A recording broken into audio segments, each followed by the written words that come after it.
278-508-7128. And please remember to listen to us on the web. Future Movement Radio, a Caribbean revolution.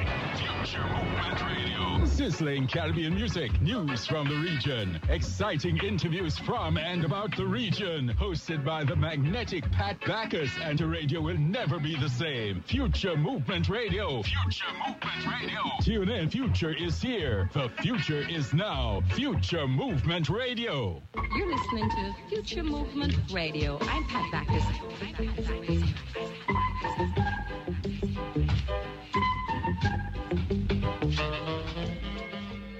There's a lot going on in the world, and your world is always changing. That's why it's important to stay connected. The latest news, the latest entertainment, the newest music. If it's in the air or on the air, it can be in the palm of your hand, wherever you are, with the iHeartRadio app. iHeartRadio. Over 1,500 live radio stations from across the country, and over 15 million songs to create your own custom stations. Text IHR to 45495 to download the app or listen at iHeartRadio.com. Standard text and data rates apply.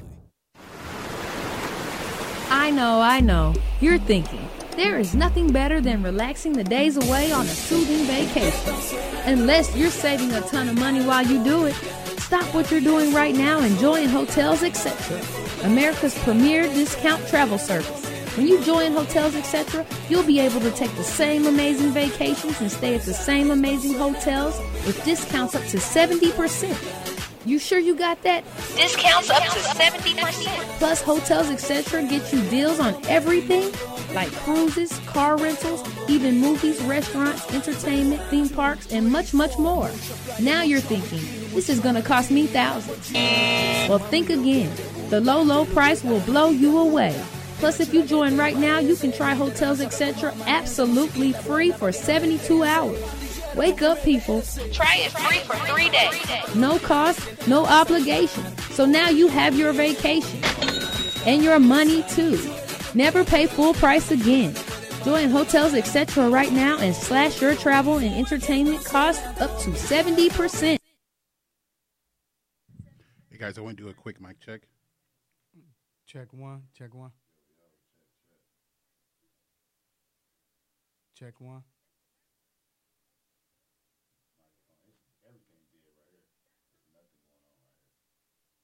Can you hear me, though? 1100. The opinions expressed during the sponsored programs on this station are strictly those of... Check one. Switch to that one. Dennis, you switch to that one. No, the tabletop one. You hear me? Yeah.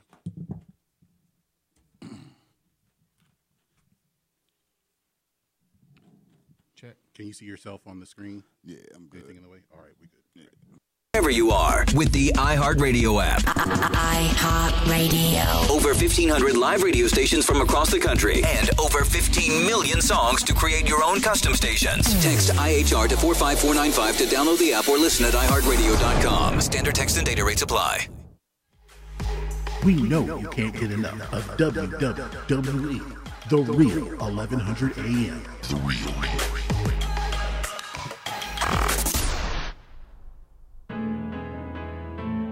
Yes, this is Mr. Controversy, and this is the infamous 3-point conversion station. Keep it locked.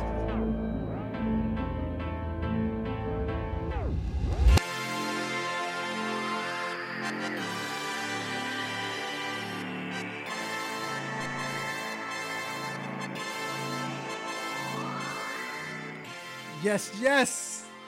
Another beautiful Saturday morning in the Atlanta, ATL, whatever you want to call it. We down south. Great to be talking sports today, ladies and gentlemen. So much going on. And if you don't know, I'm Mr. Controversy, and you've entered inside the 3-point conversion sports lounge. Did you miss me? So much. NFL free agency, NCAA basketball conference championships, MLB starting up, NBA action. What else we have? PBA.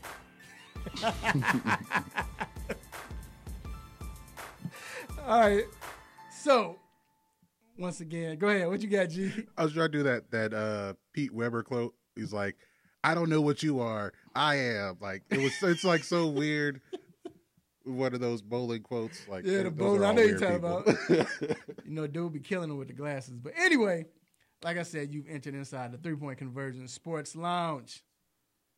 And I'm not doing this by myself, people. As you heard, we have the engineer, the one and only, who just celebrated a birthday on Thursday night, who says he doesn't celebrate it.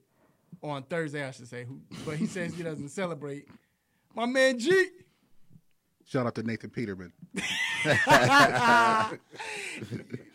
Continue to watch Facebook. I'm gonna put the video up. That will make sense. For those of you that don't know. Yeah, I'm gonna put the video up. You will see why. But anyway, also got my road dog, my partner in crime, D Intellectual. What up, D? What up, though? You already know. Yes, sir. Hey, man. Free agency, bro. It's been crazy, right? Man, it's been nuts. It's been nuts. Like, the first couple days, like, bro, it was big things happening, man, and we're going to talk all about it today, man. Yeah, man. Like, it was so much. Like, I'm not going to lie. I was shocked most of the time. It wasn't like how it usually be. You know how it usually be. You kind of, you know what's going to happen, and it was some shockers. But anyway, we have a great show today. We are talking NFL free agency, like we stated. You, if you missed it, I don't know where you've been, but we're going to fill you in and give our thoughts on, I guess I should say the shocking moves, the stupid moves, and the most intriguing moves. The stupid moves. Yeah, stupid moves. Also, we're talking NBA. Who's going to be the coach of the year in the NBA? And so many people to, I guess, include. Also, we have a special guest, and Mr. L.A. Broadus, Mr. Everything for the 3-Point Conversion, but mainly the host of, or co-host of Brownstown for the Cleveland Browns, and he will be here to dissect everything that happened with the Cleveland Browns so far in free agency. Also, we have another guest, and Mr. Deshaun Tate from Tate's Take Sports. He's going to be here to dissect the NCAA Conference Championship tournaments, ACC, Big Ten, and then talk about the Final Four tournament and our March Madness and what he expects. And we got baseball. We have to talk about MLB, the Braves, Yanks, and everything else going on with Major League Baseball. So get ready. Let your family and friends know they can listen to the show locally in Atlanta on 1100 WWWE. That's AM, The Real. Also, they can go on Facebook, the 3-Point Conversion Facebook page. We're on live. What's up, everybody? Also, they can check us out on iHeartRadio. Just look for 1100 WWWE. Tune in. Radio Now. We're on. Just check us out. Also, we're on YouTube, also live. What up, YouTubers? So it is time to get ready for these quick hits. Let's get it.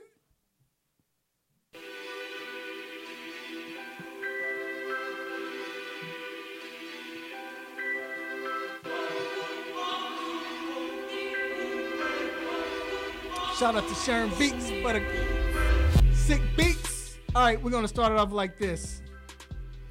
So, I don't know if you all watched the game last night, but the NCAA tournament,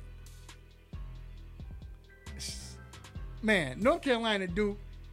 First of all, it was so many games last night, so many great games. But that Duke North Carolina lived up to the hype. Usually, you don't get that in college basketball, today. But it was crazy. Duke beat North Carolina 74-73. So much drama with Zion getting the putback. He missed a shot and jumped up and got the putback. Then R.J. Barrett had a chance to close the game. He missed 2 free throws. Both of them. White come down. I don't know what he was thinking when he took that shot. But like I said, it was great. He wasn't. Nah, yeah, I know, right? What do you think what does that say about college basketball? Knowing of the one and dones, and we usually don't get that type of, action like all at once. Last year was great too. Mm-hmm. You had a lot of upsets, but I'm talking expectations, like with the great players playing well and everything like that. I think it was the Zion effect. You know what I mean? Like, of course, college basketball has been pretty good this year, but I think it's really been because of the kind of the Duke trio, and other teams are definitely playing well. You got Virginia out there doing their thing, Tennessee doing their thing. But the Zion effect, right? Like, he kind of makes you want to watch college basketball, right? Even if you're not really a college basketball fan, just because of what this kid's doing, he kind of make you want to watch it.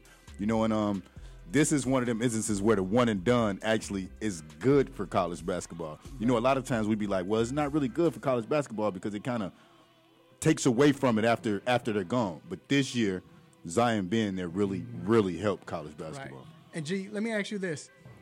So when LeBron got chosen, I think LeBron was that last player where, like D spoke of, he made everything. You watch basketball, he made other players want to play. It was the same thing with Jordan. Matt, they had that effect. Do you think Zion is that guy? He will be that guy where the NBA league would get better just because he's in there? Well, it will definitely change how the game is played a little bit. In the few times that I even listen to anything Colin Cowherd says, he says there are 4 players that he has watched and play on the high school and college level that they lived up to the hype when they got to the NBA. And he said that was Patrick Ewing, Shaq, LeBron, and now Zion. Mm-hmm. So he's lived up to the hype to where people wondered if he was going to actually be the number 1 pick. Maybe it would be Barrett or Reddish or somebody else.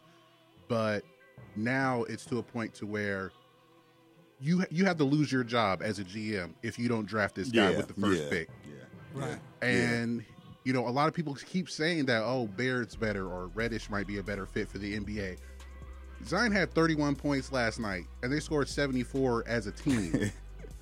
He's so efficient. The play he made last night. Yeah, that was crazy. Who else do you see make that kind of play? And his first game back, what he went 9 for 9. No, it was 13 for 13. And it was ridiculous. He hit a 3.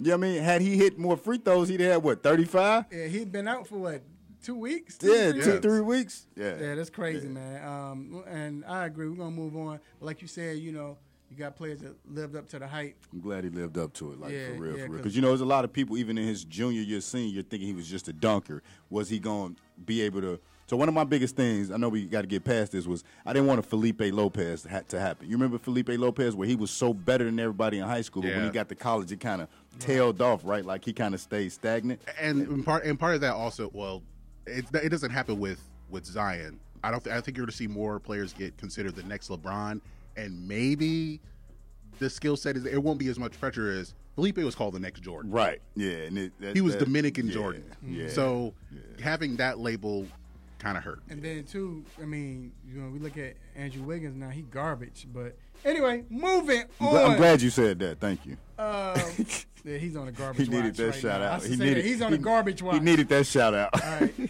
An investigation is being conducted by the Overland Police involving a juvenile at the home of Kansas City Chiefs star wide receiver and Pro Bowl Tyreek Hill.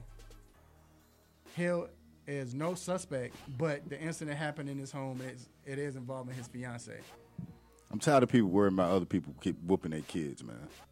No, and that's kind of what it sounds like. And it's a broken arm in this. Oh, he got a broken arm. Now so that's a little different. This was so we don't know because they really hadn't put out what happened, right? And that's why they're investigating. This happened in 2015, so I mean, but our prayers stay with Tyreek. Definitely. But the good thing is, it's really no good thing. But I'm saying the fact that he's not involved in it. And in it, like he gonna be in trouble or nothing like that. Trouble, so. And Ty good dude too, man. Right. Moving on.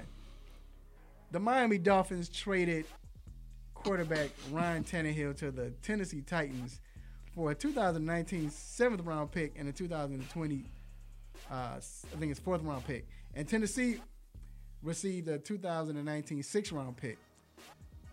Now, it's been reports that Colin Kaepernick is interested in the Dolphins because right now, I think their quarterbacks consist of. I know they got Luke Fales or something Fales. They got traded. Well, he's on the Dolphins. Like, quarterback, right? Yeah. Yeah, they got. They don't have a quarterback. They got Luke Fales. They got Johnny Unitas. And they rest in peace, Johnny Unitas. But I don't know who they have. It's just Joe, two dudes. Joe Namath. Just two dudes. They got Joe Right, Glass. What's dude from Mike Tyson Punch Out? Joe Glass. Joe Glass. Yeah, it's bad for the Dolphins. And would this be a good opportunity for Kaepernick?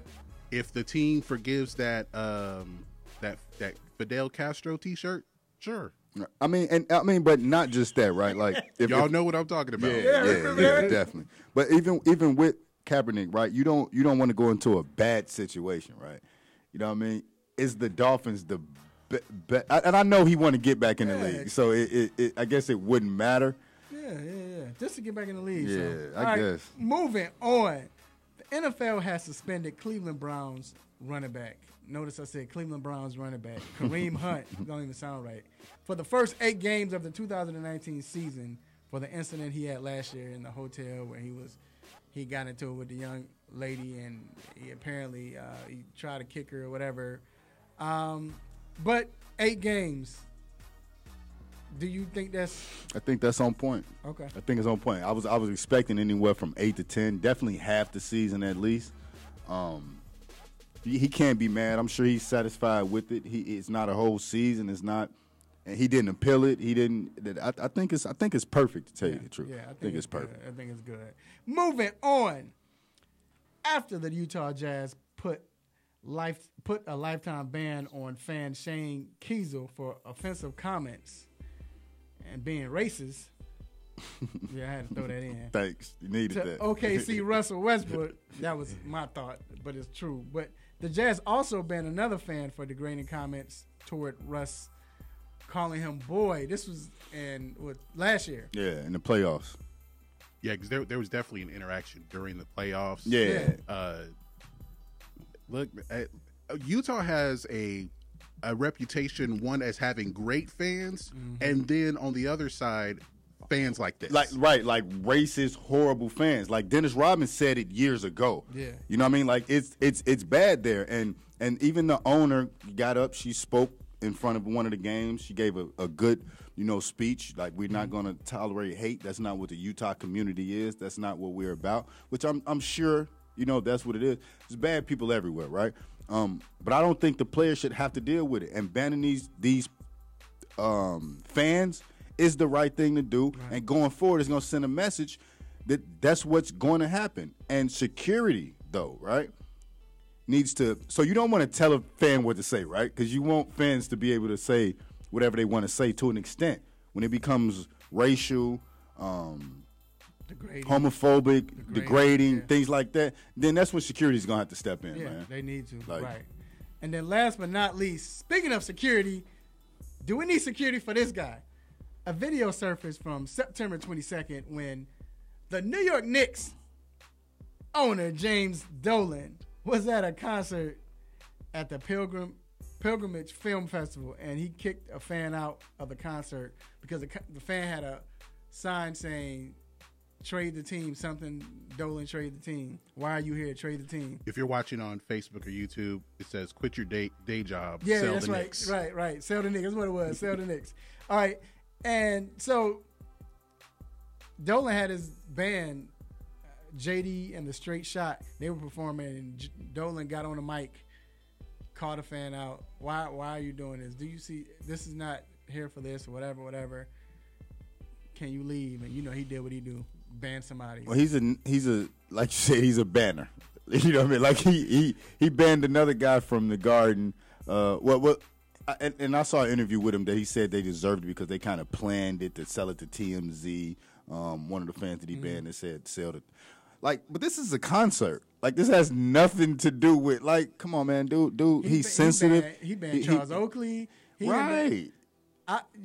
Quiet as kept. I'm gonna do some research. I'm gonna call LA and see. He might have called Utah, told them, "Hey, you need to ban those guys right now." Probably did. But come on, man, you can't You can't be like that, man. Like, you ban people for real reasons. You can't ban nobody because they said you need to sell the team. All right, so that wrap up Quick Hits. We're going to take a quick break, and we will be back with the hot topic.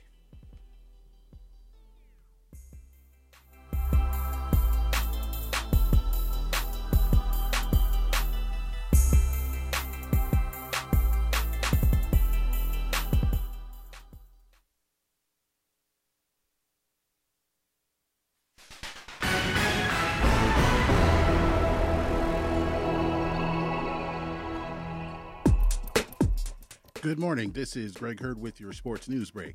The Atlanta Hawks are back on the road today against the Boston Celtics. They are 0-3 against the Celtics this season. In spring training, the Atlanta Braves will play the Boston Red Sox today. The Braves are still undecided about who will start on opening day. Georgia State men's basketball has a big matchup today against Texas State in the semifinals of their conference championship, and they split their 2 games this season. The Atlanta United will try to get their first win of the MLS season when they host the Philadelphia Union. And make sure to follow the 3-Point Conversion for all of your major sports news and updates. It's where fans' opinions matter.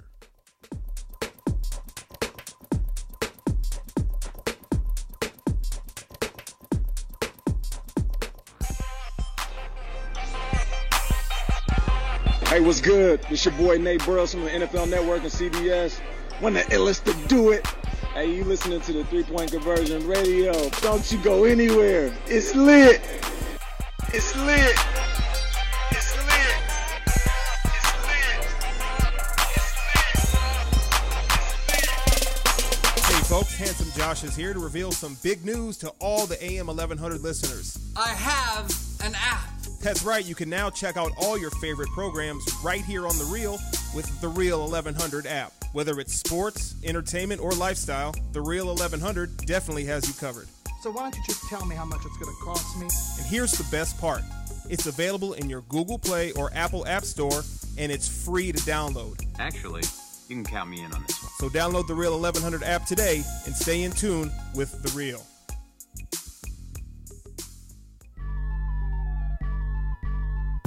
What's up? This is Chris Tucker for the 3-Point Conversion.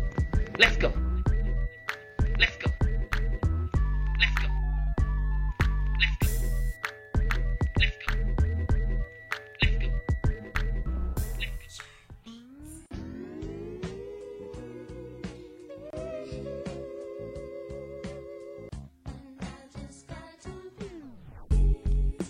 Yes, we are back inside the 3-Point Conversion Sports Lounge.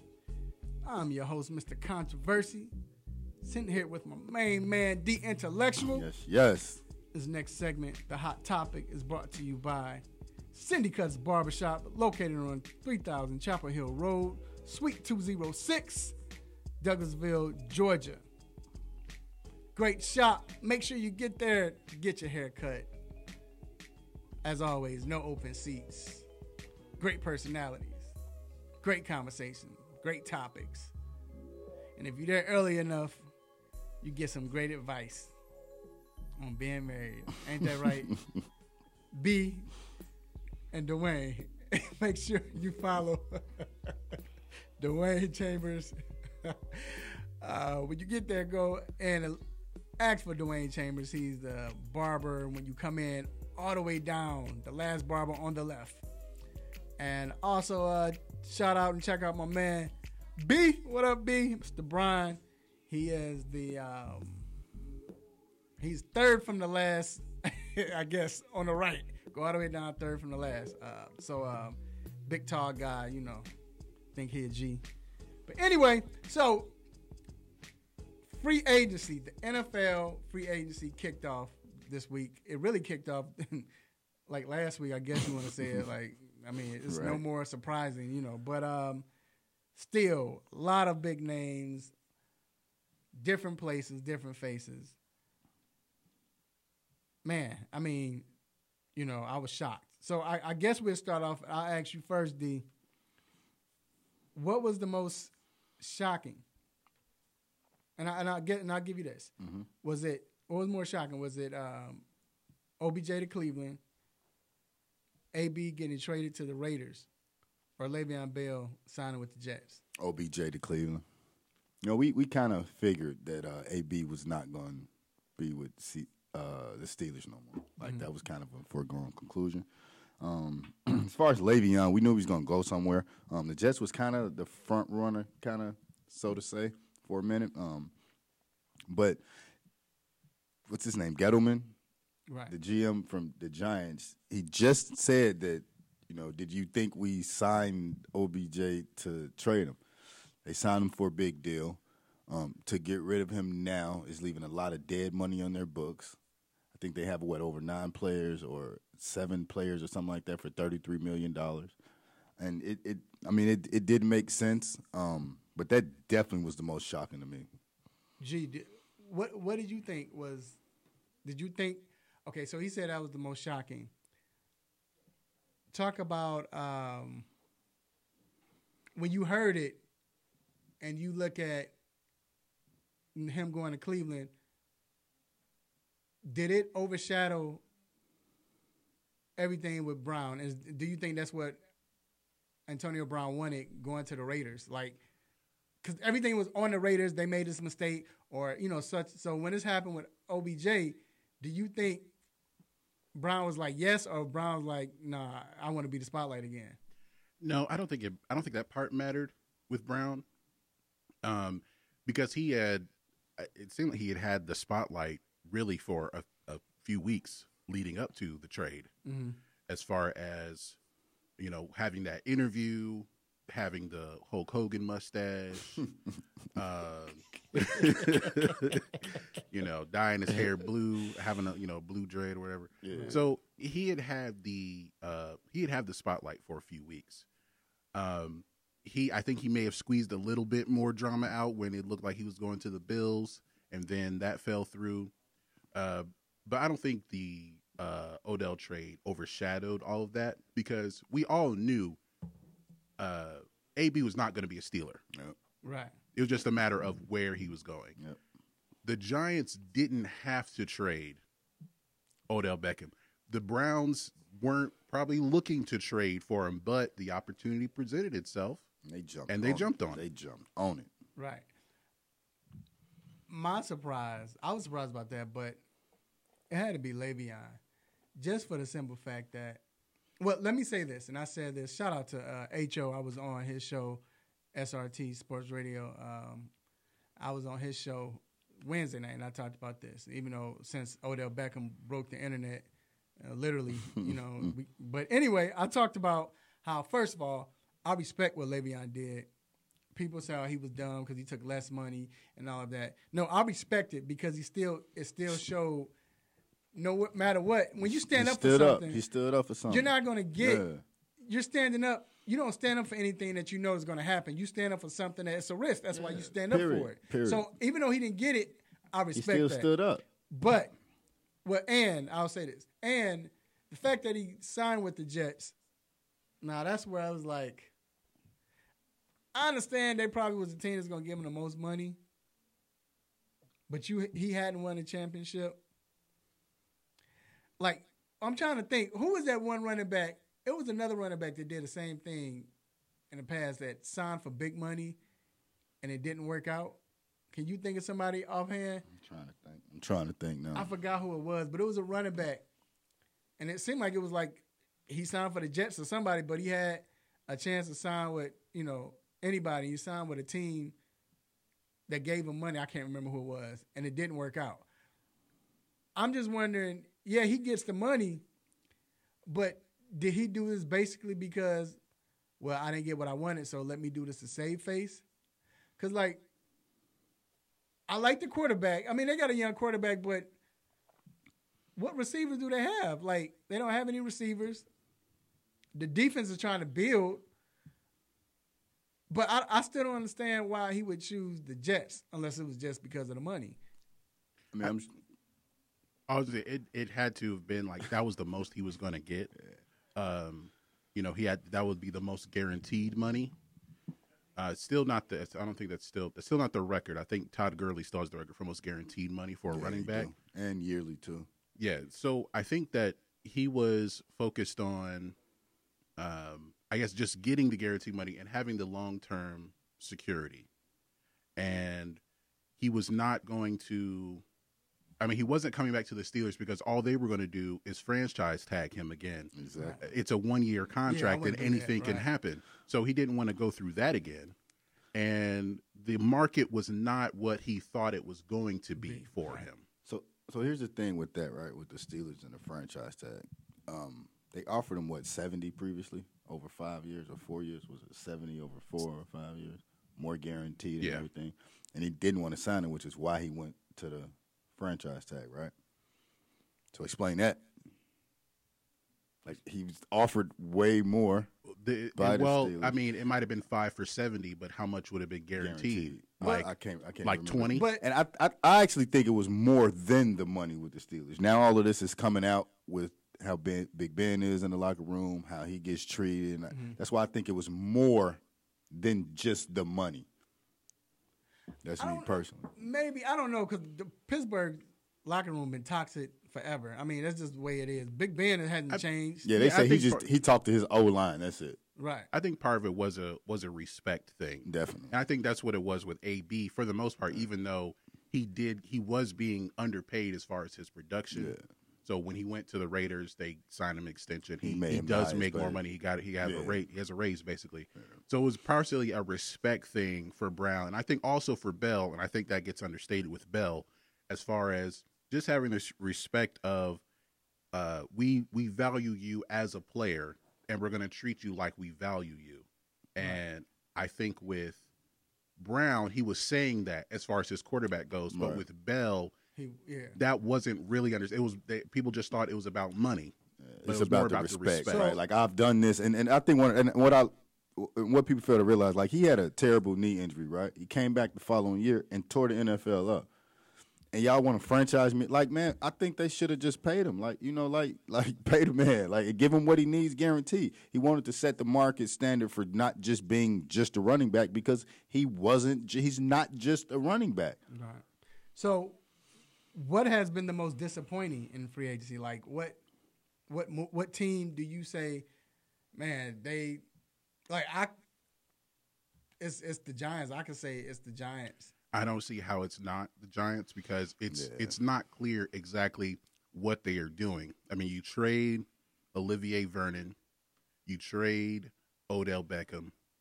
Yeah, you get these draft picks, and it seems like we thought, like, okay, maybe they're just going to build around Barkley for the future, but you still have Eli at quarterback, and there's no guarantee that they're going to take a quarterback with that first-round pick. And then you go sign Golden Tate.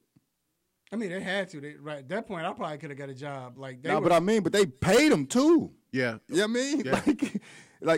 What again? What are you like? What are you doing? It's really essentially like half of what they were paying. It wasn't. Yeah, but jeez. What do you say?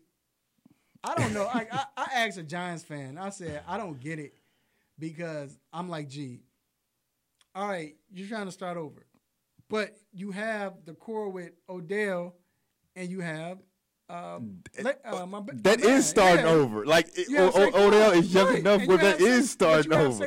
Right, that's starting over. So I was thinking this is perfect to get a quarterback. Haskins. I understand if you say, I don't want to pay Landon.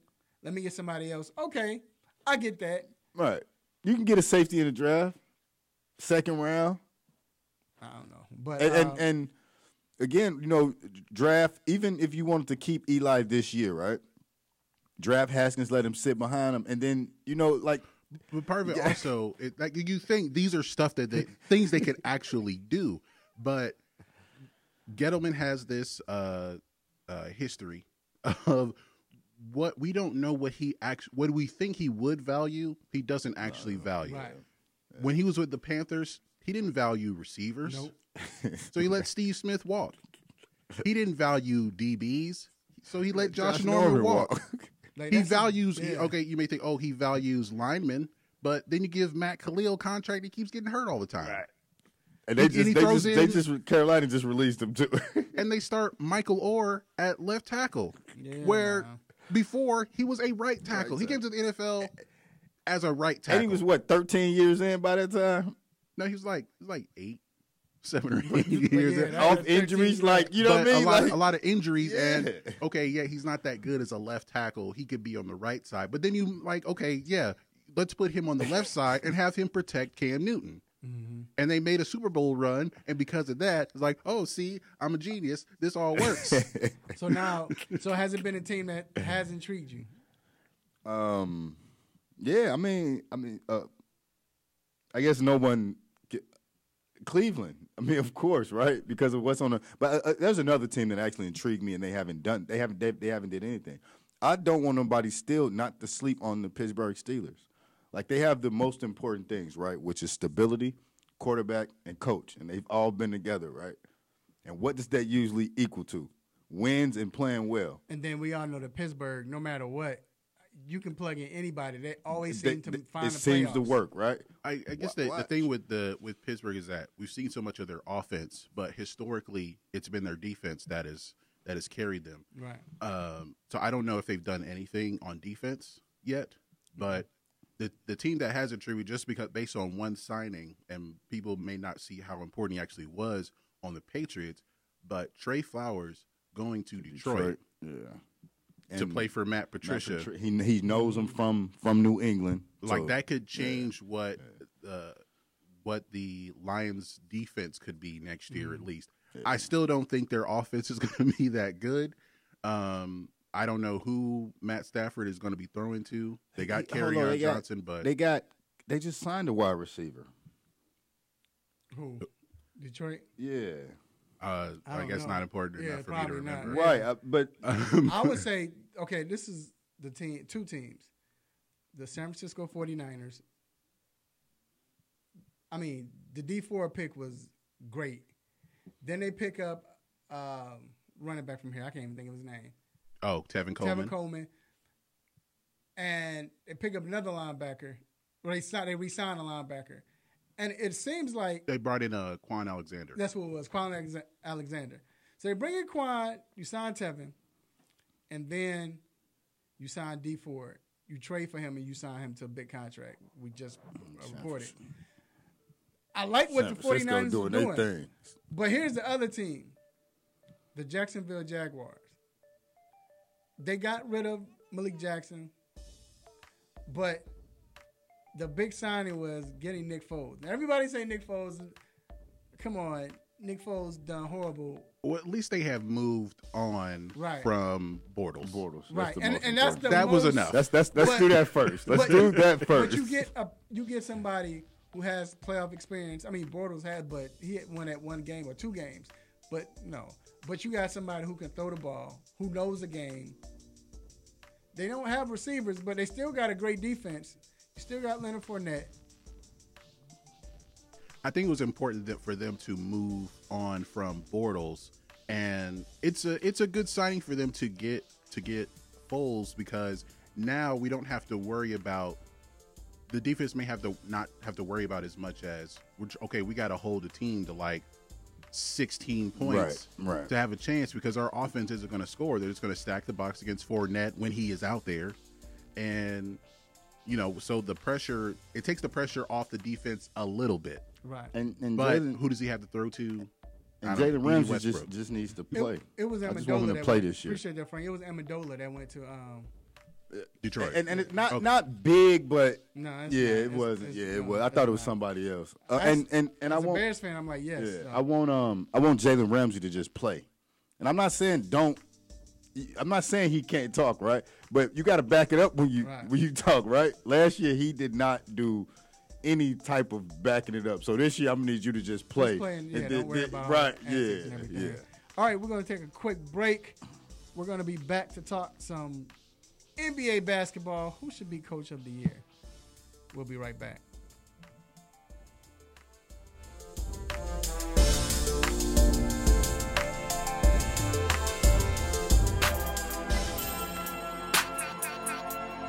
What's up, people? I'm Real Mike Robb, Super Bowl champion of the Seattle Seahawks. You're listening to 3-Point Conversion. Let's get it. Let's get it. Let's get it. Let's get it. Let's get it. Let's get it. There's a lot going on in the world, and your world is always changing. That's why it's important to stay connected. The latest news, the latest entertainment, the newest music. If it's in the air or on the air, it can be in the palm of your hand, wherever you are, with the iHeartRadio app. iHeartRadio. Over 1,500 live radio stations from across the country, and over 15 million songs to create your own custom stations. Text IHR to 45495 to download the app or listen at iHeartRadio.com. Standard text and data rates apply. Hey, I'm Diana Taurasi from the Phoenix Mercury, and you're listening to the 3-Point Conversion Radio.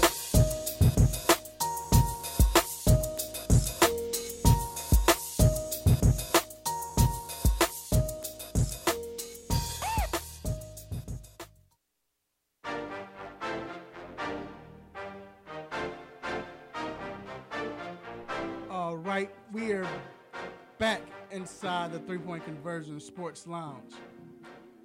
And before we go any further, I want to give this is the Black History moment. Should I say American history? Black history, American history. It's American history. Yep. And we're going to talk about, and this goes out to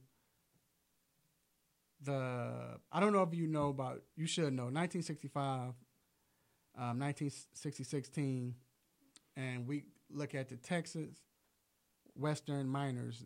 This is a college basketball team, and they made it to the championship game to play Kentucky. And this is the first time in history that the starting five were all black. And D, you have the names, right? Yeah, it was first started off with Bobby Joe Hill, David Ladden, Neville Shedd, Harry Flournoy, and Orstenson Artis. Orsten Artis. And that's Texas Western, like you said, it's now the University of Texas at El Paso. Right. So shout out to them. And once again, shoot, it's like, nah. And they started something because now every team almost it should be history when it's well, I mean, considering that they played Kentucky in the national championship, who was running through teams at the time, and they won. Yeah. And Kentucky is all white, right? Coached by Adolph Rupp. Yep. The last Adolf American name Adolf had to be probably, but I think on that team they had Pat Riley and Louis Dampier. But it was an all-white team, and Adolph Rupp didn't recruit black players, obviously. Right. So the coach, Don Haskins, starting those 5 black players, it was to, okay, these might be my 5 best players, but we're also making a point. And he wound up only playing 7 players, and all 7 players he played were black. Right. Like he had Hispanics on his team.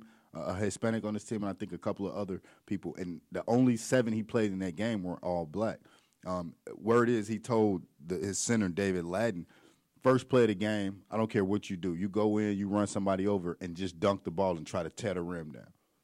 A statement. Yeah. You know what I mean? Statement. So. And at the time, Kentucky was a running gun team.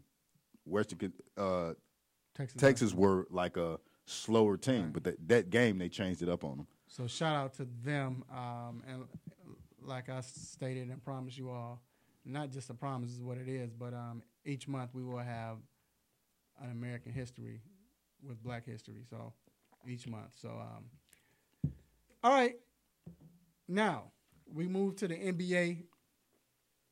Who should be the coach of the year? You have so many candidates. I'm just going to list a few. And then I'll ask you all. So we have Coach Bud in Milwaukee, Mike Malone in Denver. I'm going to throw in one. Nate McMillan in Indiana. Doc Rivers in L.A. And you know what? I even give, what's my guy's name? The coach in Coach Donovan in OKC. I might throw him a bone just to throw him a bone. Right. Because we didn't see this, even though they got the MVP season from Paul George. So, D, who do you have? I think Coach Bud is going to get it. First off, he took what was Milwaukee last year? Fourth or fifth or something like that. He took them from fourth or fifth with pretty much the same team, other than what Brooklyn. No, they were second. They were eighth. Milwaukee was eighth in the playoffs. Yeah, because they played Boston in the first round. Boston had the number one seed. Wow. So he moved them from eighth to first. Not just first, the best record in the league. Mm-hmm. So I think like it's not even going to be close. He's going to win it, right? But I do want to also talk about some of the other people that you mentioned, right? Nate McMillan, you threw that name out there. He loses his best player, Oladipo, right? We're talking about an all-star. We see what Oladipo done turned into. And they still winning. Sabonis out there playing. They out there balling. They playing unselfish. They playing together. They're playing like a team. Now we know when you get to the playoffs, you need that superstar, right? You need one or two superstars to move on. Not sure what's gonna happen, but during the regular season, Nate's done his thing. But that other name you mentioned, Doc, man, he doing the thing out there in LA. Like he got them believing in themselves. I think one of the biggest things he did was putting Shy out there. I can't say his last. Shai Gilgeous. Yeah, him out there. He long. He's disruptive. He know how to play the point guard. Doc out there coaching, man. Who would you say? If it was up to you right now, who would you give it to? Right now, I would give it to Mike Malone in Denver. For them to basically have the same team, and they missed the playoffs, and it came down to the last game of the season. For them to miss the playoffs and then to be first or second, basically jockeying for position with Golden State for the top seed in the West,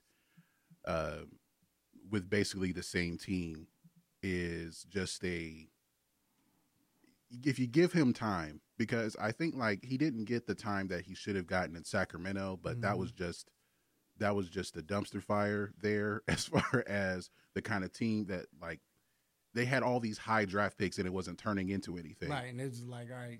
And then, and then, he was really the only guy who could get through to Cousins, and then they fired him. Right. And then trade Cousins. Yeah. So for him to come to Denver and to implement his strategies, philosophies, and all that, and for them to go from just missing the playoffs to they still have a chance at the top seed in the West. I think that it was unexpected. It's a huge improvement, and even though it does show in Milwaukee, Coach Bud being there, it shows that coaching doesn't matter. But I think in Denver, that is that's the biggest improvement of a team with the same coach. Now, so I gotta give him credit. Bud, I like, but that was good. I mean, I can't say, but I just think he has the Greek Freak, and right now everybody's saying Greek Freak is the best player in the league. I'm not saying he shouldn't get it. I'm just saying you throw that in.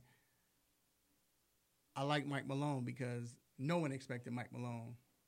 We all had a feeling Milwaukee would be somewhere top 4. Mm-hmm. We didn't expect Denver. We maybe 8th, 7th, not number 1, not number 2, trying to get number 1. But my question I want to ask you all, what about Nate McMillan? Now, Nate McMillan, he has Oladipo, who was an all-star, but got hurt. A gruesome injury. He's not playing. And they said, what, 4th? Yeah, they 4th. Well, let me see. Yeah, I think they're 4th. Yeah, and the fact that they were playing around with being 3rd in the league, in the conference. And they haven't, and since his injury. No, they're tied for 3rd. They're tied for 3rd. They're tied for 3rd. They're tied for 3rd. And since his injury. They haven't, it hasn't tailed off. Right. So, do you consider him? I mean, you talked about Doc. Like, who is more impressive? Is it Doc Rivers? I guess you look at the whole year, but then you look at what Nate has doing. Because even with Oladipo, you didn't expect him to be top 4. I didn't expect him to be top 4. But I guess with Doc, right, they're 8th, right, in a heavy West, right. Mm-hmm. When did they have a star player? The closest one they had, they traded him. Right. Yeah. Well, I mean, the closest one they have now is Lou Williams, but Williams. before they traded Tobias Harris. Tobias, right. Right. And Doc been coaching. And even though they're eighth, they're 7.5 games out of first. This Western Conference is tight. I also want to give credit to Nick Nurse. Oh yeah, Nick Nurse. Even though Dwayne Casey won Coach of the Year last year for the Raptors, did anyone really believe that they were going to do anything in the playoffs? No. And when they picked Nick Nurse, I was like, dude, you're going to just get rid of Casey for dude? Like, nobody. No one, you hate to say nobody, but, But then you see what happens. He changed the Culture, the culture of their team. Yeah.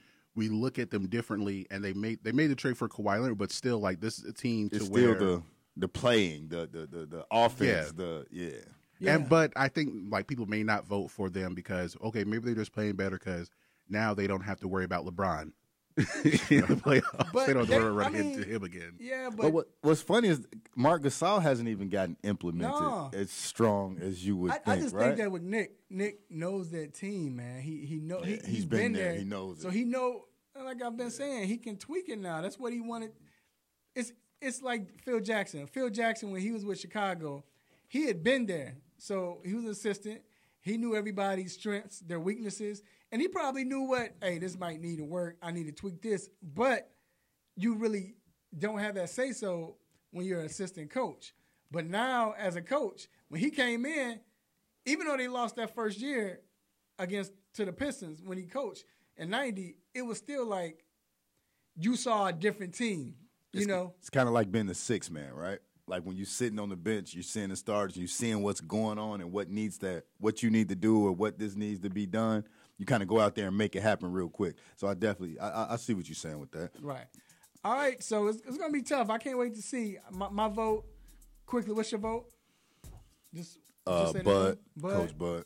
Mike Malone. I say Mike Malone. They won game off of being the number one seed in the West. So, all right, we're going to take a quick break. We will be back with Mr. L.A. Broadus to get more information on this Cleveland Browns team. Who is this Browns team? Dog pound. Who are they? We'll be right back.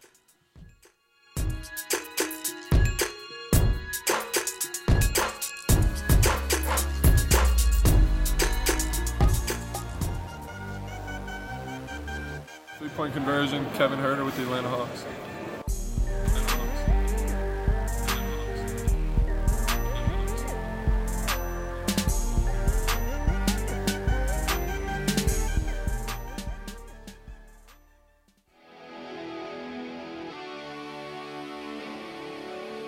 Have a sports injury? Need to see an orthopedic doctor? Ortho Atlanta is one of Metro Atlanta's largest orthopedic and sports medicine practices, providing orthopedic and sports medicine care for the whole family. With 37 physicians and 14 offices, the practice provides the highest level of care for injury of muscles, joints, bones, and spine. Ortho Atlanta offers convenient access to a full range of musculoskeletal surgeons and specialists. Ortho Atlanta also offers on-site physical therapy, pain management care, MRI imaging, and workers' compensation care. The Ortho Atlanta surgery centers in Austell and Fayetteville provide cost-effective, same-day surgical procedures in an accredited outpatient center. Hip, knee, shoulder, back pain? Ortho Atlanta has you covered with specialists in all areas. Same-day appointments, orthopedic care for the whole family. Ortho Atlanta, Atlanta's choice for orthopedic and sports medicine care. Learn more at www.orthoatlanta.com.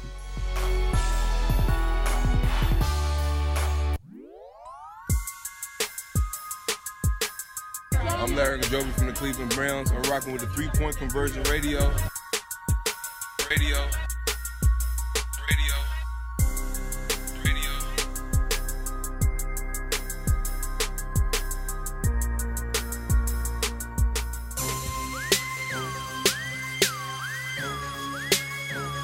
We are back inside the 3-point conversion sports lounge. And we have a young man he's not young anymore. He's getting up there. But on the line, on the air, on the phone line, calling in, going to give us some insight on this Cleveland Browns team and what other person to have than the co-host of the hit podcast show, Browns Town, my man, Mr. L.A. Broadus. What's going on, L.A.? What's going on, y'all? Hey, and don't lump me in the age group with y'all, okay? I'm still a spring chicken. Whatever. You ain't no spring We hear you, man. We hear you. I know, right? We hear you. Hey, so, well, first of all, even before I get to the questions, man, I know Cleveland is crazy out there, right? You're out there in Akron. What is the vibe? What is how's the atmosphere right now? Man, look, first of all, you already know Facebook and Instagram went down. That was due to Cleveland, okay? Like, Northeast Ohio shut down Facebook and Instagram. Something just astronomical. I was just sitting back thinking before I hopped on with you guys is that in my lifetime, I've seen LeBron come back and win a championship, and then this move happens where we could potentially go to a Super Bowl. There's plenty of Northeast Ohio people in general, that have not seen that ever from a Cleveland team. And I get to actually be alive to see it. That's the vibe around this city right now. Wow. No, I can only imagine. Had the Cubs not beat them. Yeah, and then Cleveland. Come on, man. Come on. All right. So, look, right. So, now, They got everybody. They got OBJ. You know, it looks great. Everybody's buzzing about this trade. What signings would you say, or signing, I should say, or signings that has, like, I guess, been overlooked that might be just as important as the OBJ trade? To be honest with you, the best signing, you know, to that got pushed under is the re-signing of Greg Robinson. Once they were able to insert Greg Robinson into that offensive line, I mean, they gelled. You know, the continuity was there. Baker barely got touched. And to be able to get him back on a one-year deal, a one-year prove-it deal, I mean, that was huge. And I think that got buried in underneath everything that's happened afterwards. Yeah, that's definitely what's up. Now with everything transpiring in Cleveland and all the hype, you know, you got a young coach, first-year coach. Is there any doubting that this might be too much for him? That's floated around a lot, but to be honest with you, when you get to know what kind of guy Freddie Kitchens is, he doesn't care. I mean, if you check out any of his press conferences, he's just a guy that goes to work, puts his head down, and just works hard. And that attitude is, as Jarvis Landry would say, contagious around the team. Everybody respects him.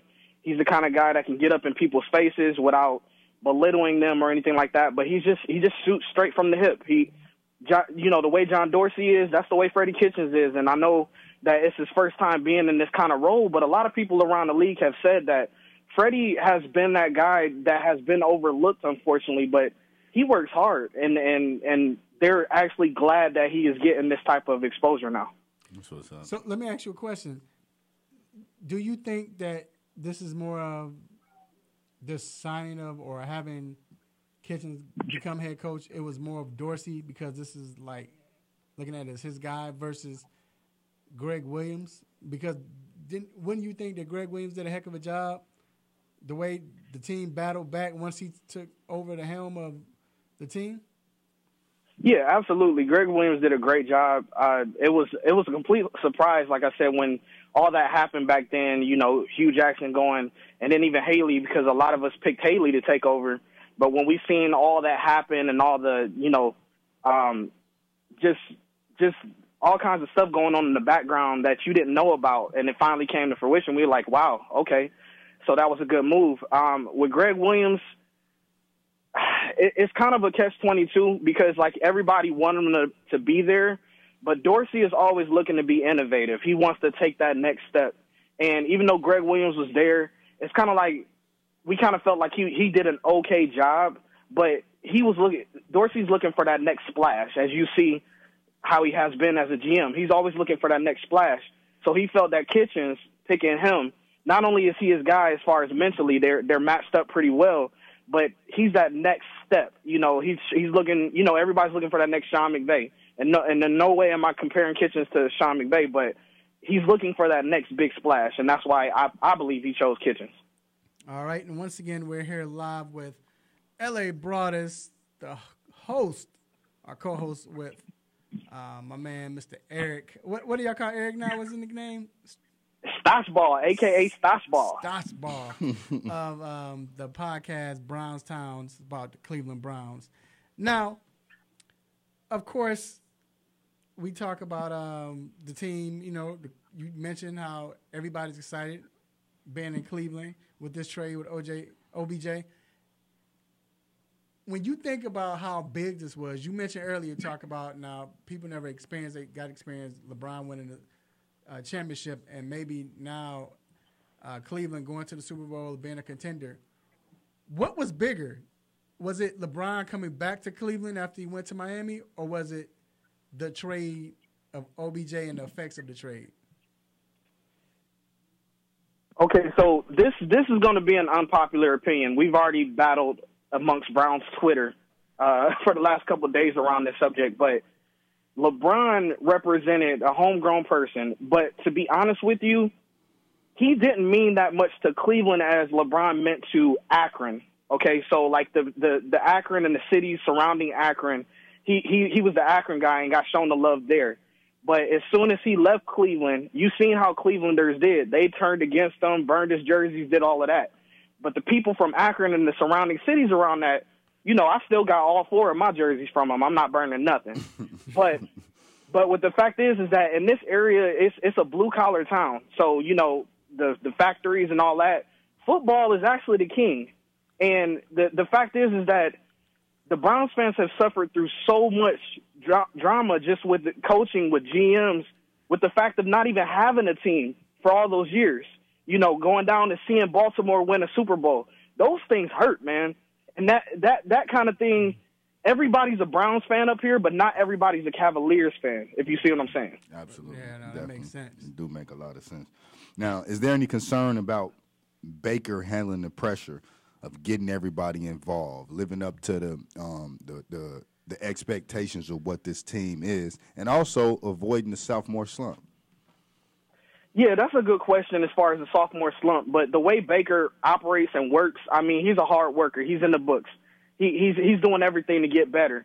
As far as spreading the ball around, that's what Baker does. He spreads the ball around. I mean, you seen last year. He didn't care. As long as you got open, you got the ball. So that's going to be good. And then the dynamics of being able to bring in, because like I said, if OBJ would have been on any other team and you spreading the ball around like that, you would have seen like how he acted with the Giants. You know, he came out, he was vocal about, you know, not getting the ball.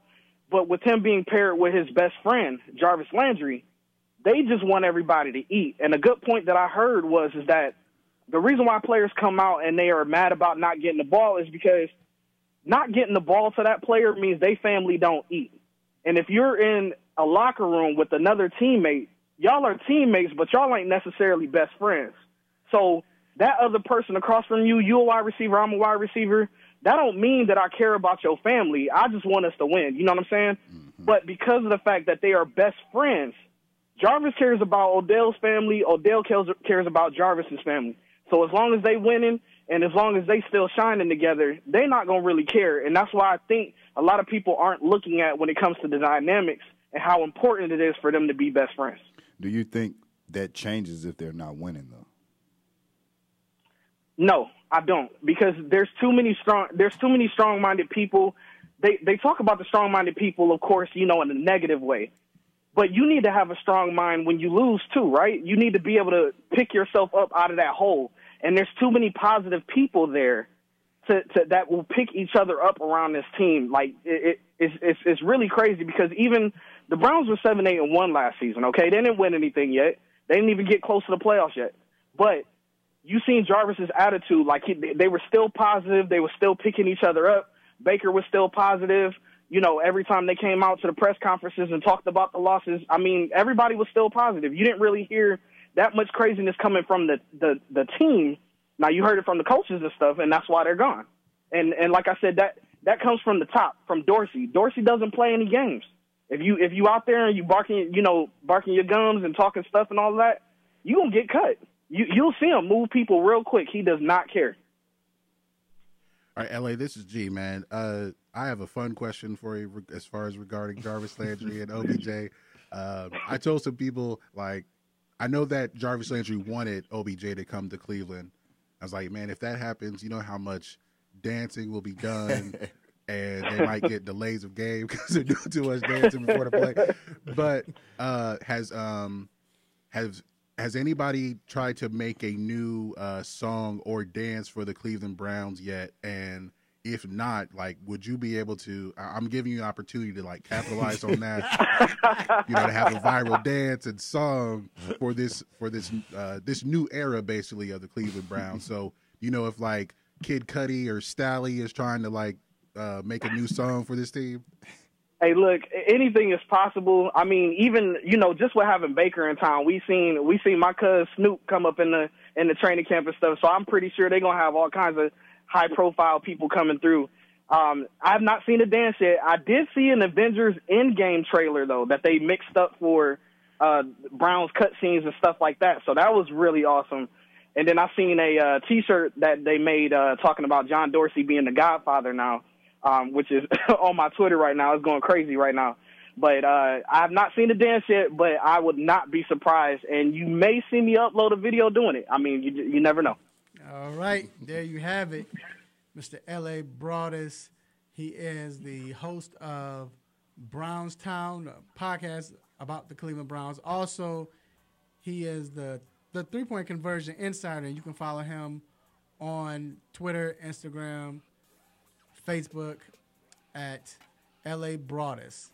All right, LA, appreciate you for coming on, man. Good stuff. Hey, appreciate you guys. Thank you.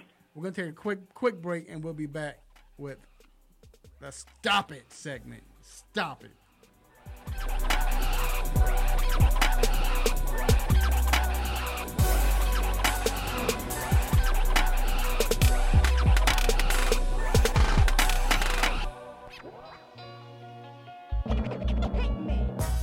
What's happening? It's your man Big T doing big things. Y'all know what it is. ATL Hawks official DJ and Rap City Forever. You're checking out the 3-Point Conversion Radio. You dig?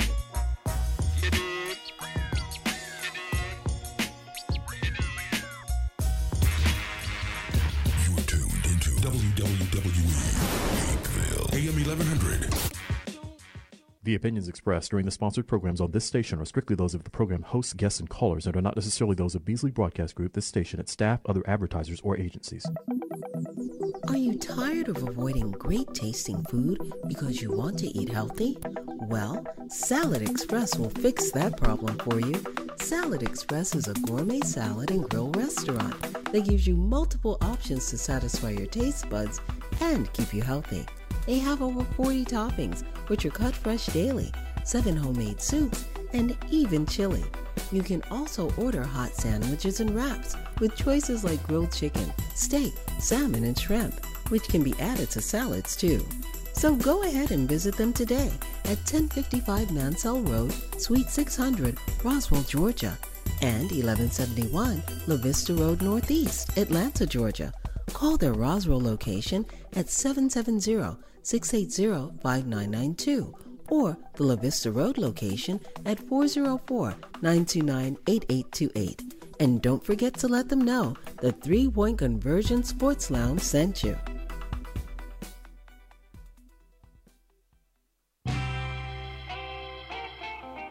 No mercy. Don't let up on him. Go hard on him, Mr. Controversy. Hit him with the stop it button.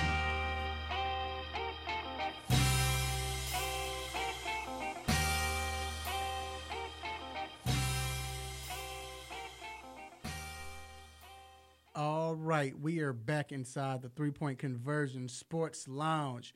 We want to thank everyone who has been supporting us. And if you haven't been supporting us, it's cool. Support us. You haven't been supporters, support us. It's like, hey, get in on the ground floor, man. While you still can. When it's humping, don't hop on the bandwagon like they finna do the Cleveland Browns. I was about to say something else. But anyway, but no, we appreciate everyone who's supporting us, man, who keep us going So Man, appreciate thanks y'all. for always listening, man. We got a lot of people that listen every week, man. We really appreciate y'all. Right. And also, I want to give a special shout out to someone who is in the chair right now getting their haircut. My man, Al. What up, Al? A real upstanding guy who's been patronizing the barbershop, Cindy Cuts Barbershop, since 2010. But he is now tuning in to the 3-Point Conversion Sports Lounge. We appreciate you for listening, sir. And now it is time for the most infamous, the most famous Stop It segment. Let's get it. Yeah. Stop it! Stop it. Yes, S-T-O-P, new word, I-T. Stop it! Stop it. Get some help.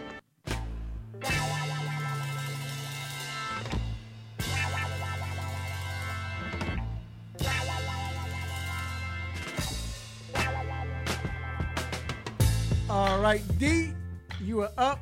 What do you have, sir? So my stop it today, it got to go to Unc. You know who Unc is. Oh, Shannon Sharp.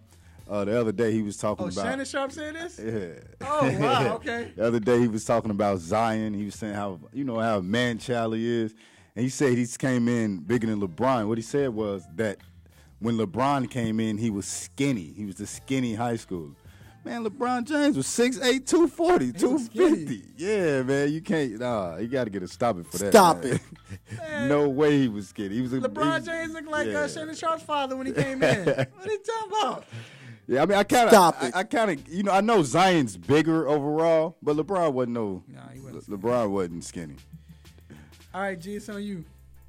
All right, I hope I didn't take this from you, but mine goes to the Toronto Raptors for rebranding their practice facility after Drake's October's Very Own imprint.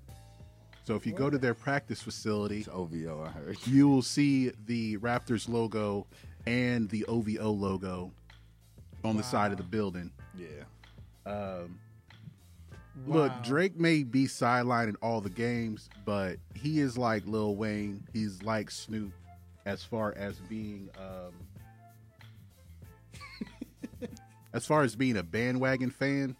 Yeah. Like he may go to your games, you may give him this ambassador title, but he ain't really about y'all. Ain't that right? He will drop y'all as soon as he possibly can. So I got to give the Raptors a stop it. Stop it. All right, my stop it goes to, this is horrible because this is not a laughing situation if you first glance at it, but oh well, I missed the controversy. So my stop it is going to Stanford University. So Stanford University, they have a sailing team, right? Sailing.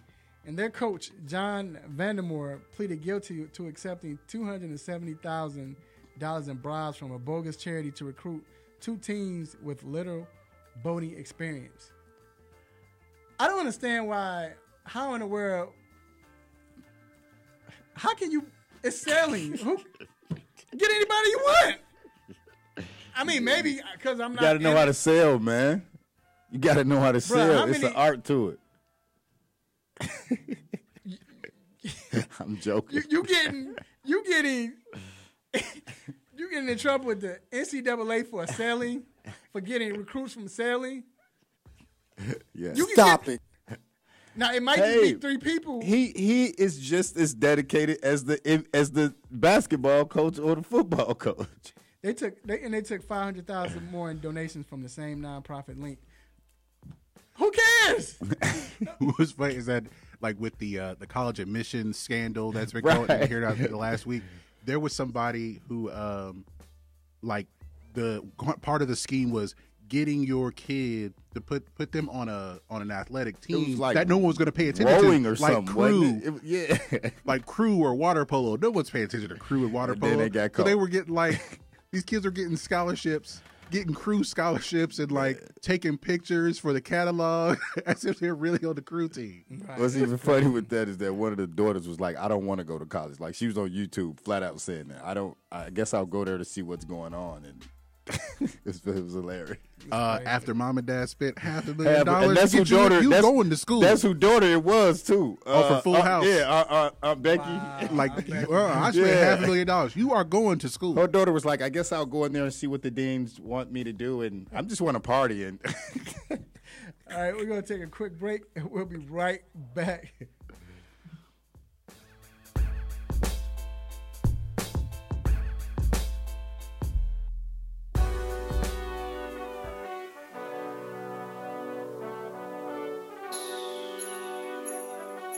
Let me break down to y'all what's so dope about the three-point conversion. First of all, everybody is a fan of the game first. Second of all, everybody is a student of the game second. And third of all, we're the average sports fan just like everybody else. We're not coming in here, walking with our nose tipped high, acting snooty, acting brand new. This is a grassroots organization. Bar none. The three-point conversion, where fans' opinions matter. Be sure to visit the website www.the3pointconversion.com. Get your fix, get your articles, multimedia, and everything else that you, as a sports fan, need. So again, the3pointconversion.com. It's where it's at, man, where fans' opinions matter.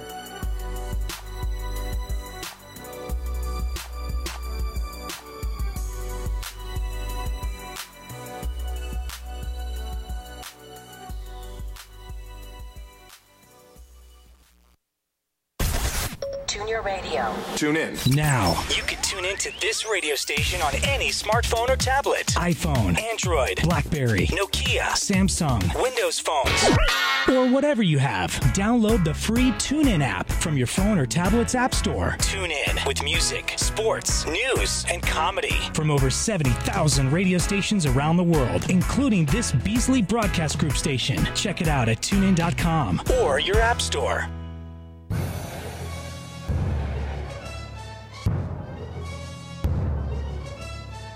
Whether it's quick hits, what's on my mind, the infamous Stop It segment, you got to be there every Saturday morning on the 3-Point Conversion station for the 3-Point Conversion Sports Lounge hosted by Mr. Controversy. Get him!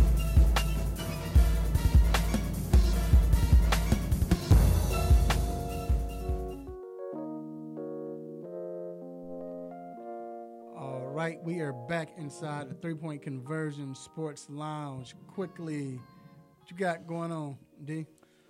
Looks like it's gonna be a pretty nice day. I think it's supposed to be 60 degrees. Definitely go get something to eat and just chill out, man. Catch some of this college basketball, man. Today gonna be a big day, man. Oh yeah, right. What you got? I'm going to sleep. Hopefully I can still not today. I had yesterday off, so I got plenty of sleep. I'll catch up on more sleep tomorrow. But I'll be going to the if I can still get my ticket, the Chocolate and Art Show.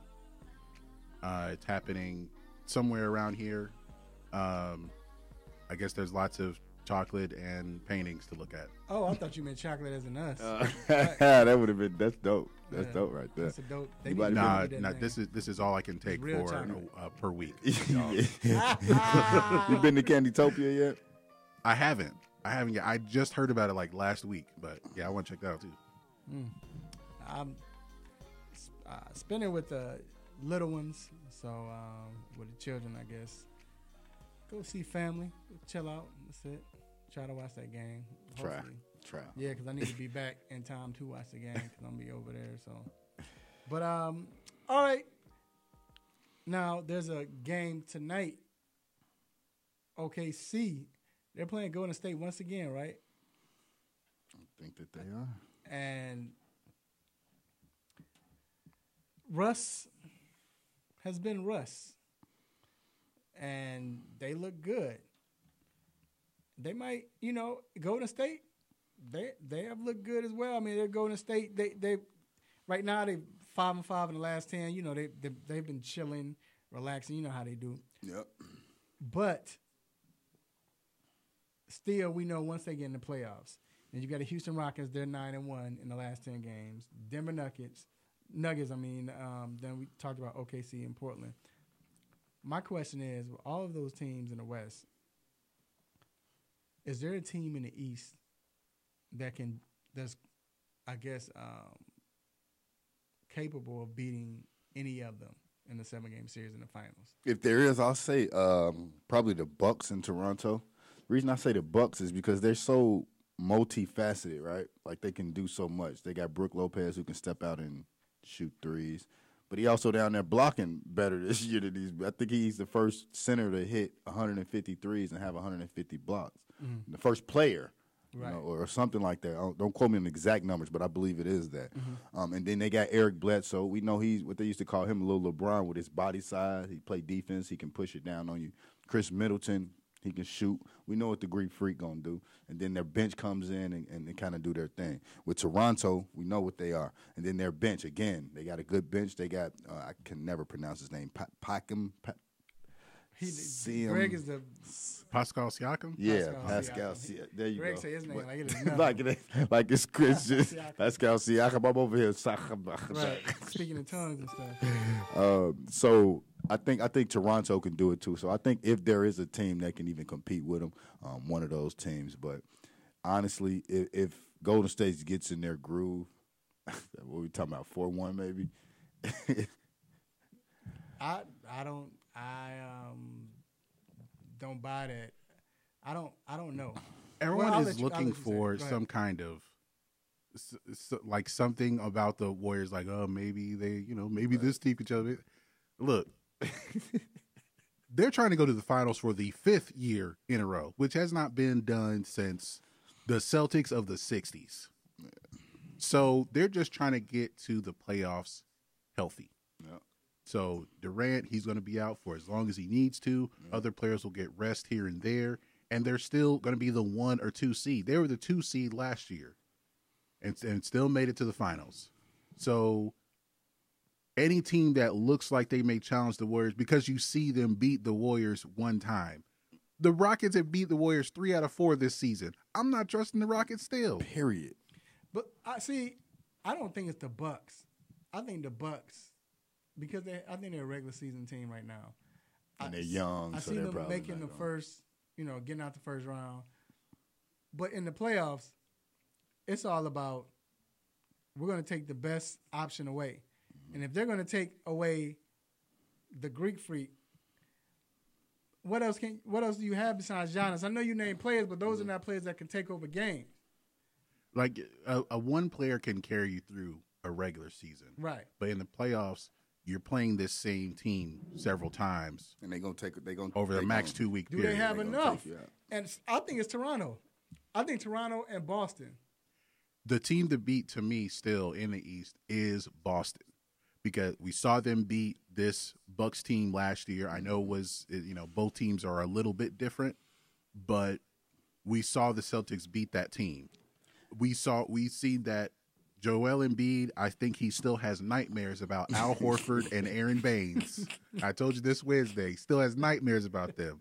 So I don't trust Philly against Boston. And I think with Boston, I think these last 2-3 weeks of the season are going to be critical, real critical. And what I mean by this, we see Hayward's playing better, right? We see Jaylen Brown's getting back into his rhythm. We see Tatum's getting back into his rhythm, meaning they're understanding that the pecking order is kind of being understood better than it was. And I think that was one of their biggest problems that they had throughout the season. It was an issue about the pecking or whose role is what. But once the playoffs come around, it's about matchups. Yep. So I think that that Stevens and the coaching staff will be able to figure out the matchups. Like, we're not going to see a lot of the rotation gets shorter. They can go 10, 11 deep. It's going to be like 7, 8 deep. So it's not something that they will have to worry about once they get to the playoffs. They just have to get there, and then they'll be able to settle in. And once they go 7, 8 deep, what are we talking about? Rozier, Hayward, and what? And Jaylen Brown. Jaylen Brown. And other I mean, you might have to play Baines if Horford gets in foul trouble, or Daniel Tice maybe. But I mean, you could sprinkle in some of those other guys. Nice 8. But you got a core 8. Like, these are the guys. That's a nice 8. That's a nice 8. The thing is, Philly is just, do you trust Brett Brown And also, do you trust, as G always says, Ben Simmons has That's to what I was hoping you was make like, free throws and look like he wants to take a shoot jumper. I was, shoot it. I was wondering if you was gonna say his name because that was gonna be. Can you at trust least him? make the defense think you're gonna shoot a jumper? Yeah.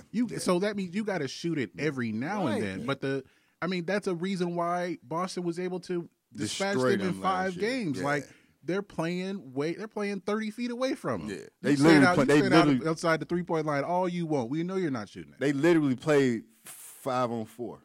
Like they did not defend him until he got to the free throw line. But Embiid has been playing out his mind since he came back, and I just wonder, like you said, if they don't have to play Boston until the conference finals. Boston is sitting at that 5 seed, right? I think they want to try to stay there and hope that Philly needs to keep that 3rd seed, because if they fall to 4, they're playing Boston in the first round. Right. Jimmy's not even looking as good in Philly as he's not the. I don't know if he's like, well, I don't have to be the alpha dog, or he comes in and realizes, okay, Embiid is the guy. So he does it on defense, and if they need me on offense, then I can kind of do it. That's why I think it's working, because to me, the key part is my man that came from Tobias from Clippers. Yeah, and with Harris coming in, Harris, because he can hit that 3, and now you have to sell out in a sense defensively. Yeah.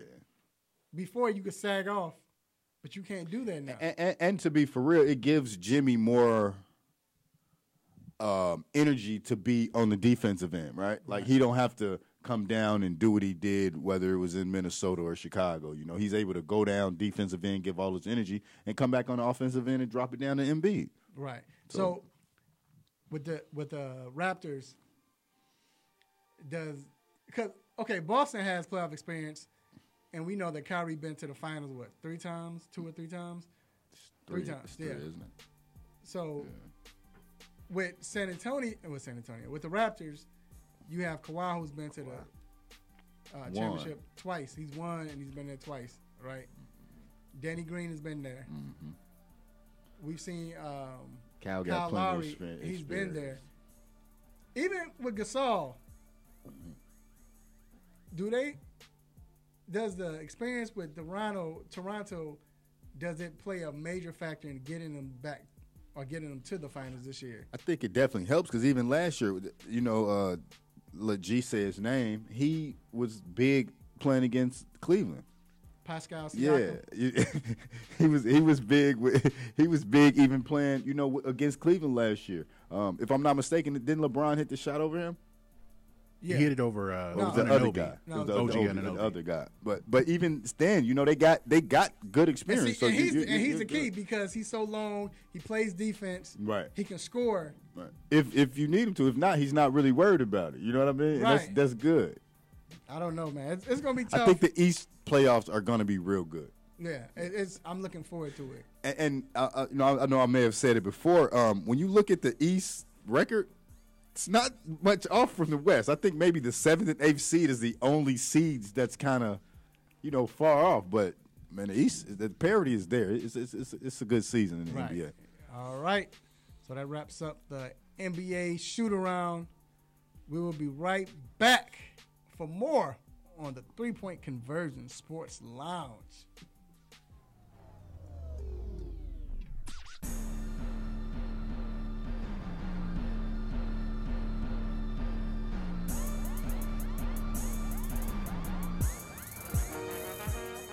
This is Ab Stanley, senior writer for the 3-Point Conversion, and you know I'm listening to Mr. Controversy and D Intellectual on the 3-Point Conversion Sports Lounge. Tell them what's going on.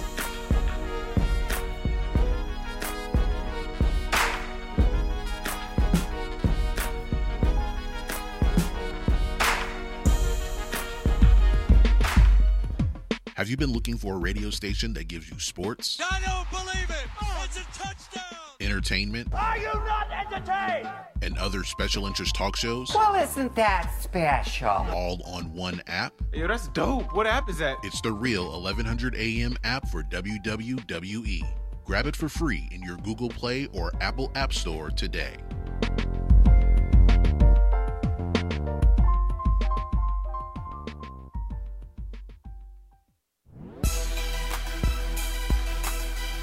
going on, guys? This is John Collins from the Atlanta Hawks. You're listening to the 3 Point Conversion Radio.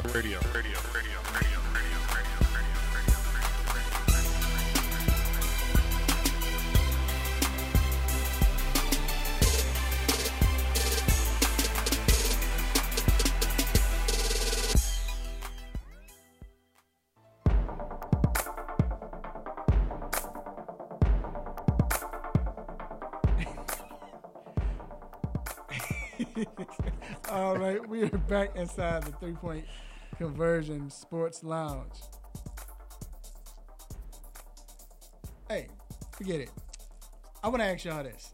I know we kind of hit on it before.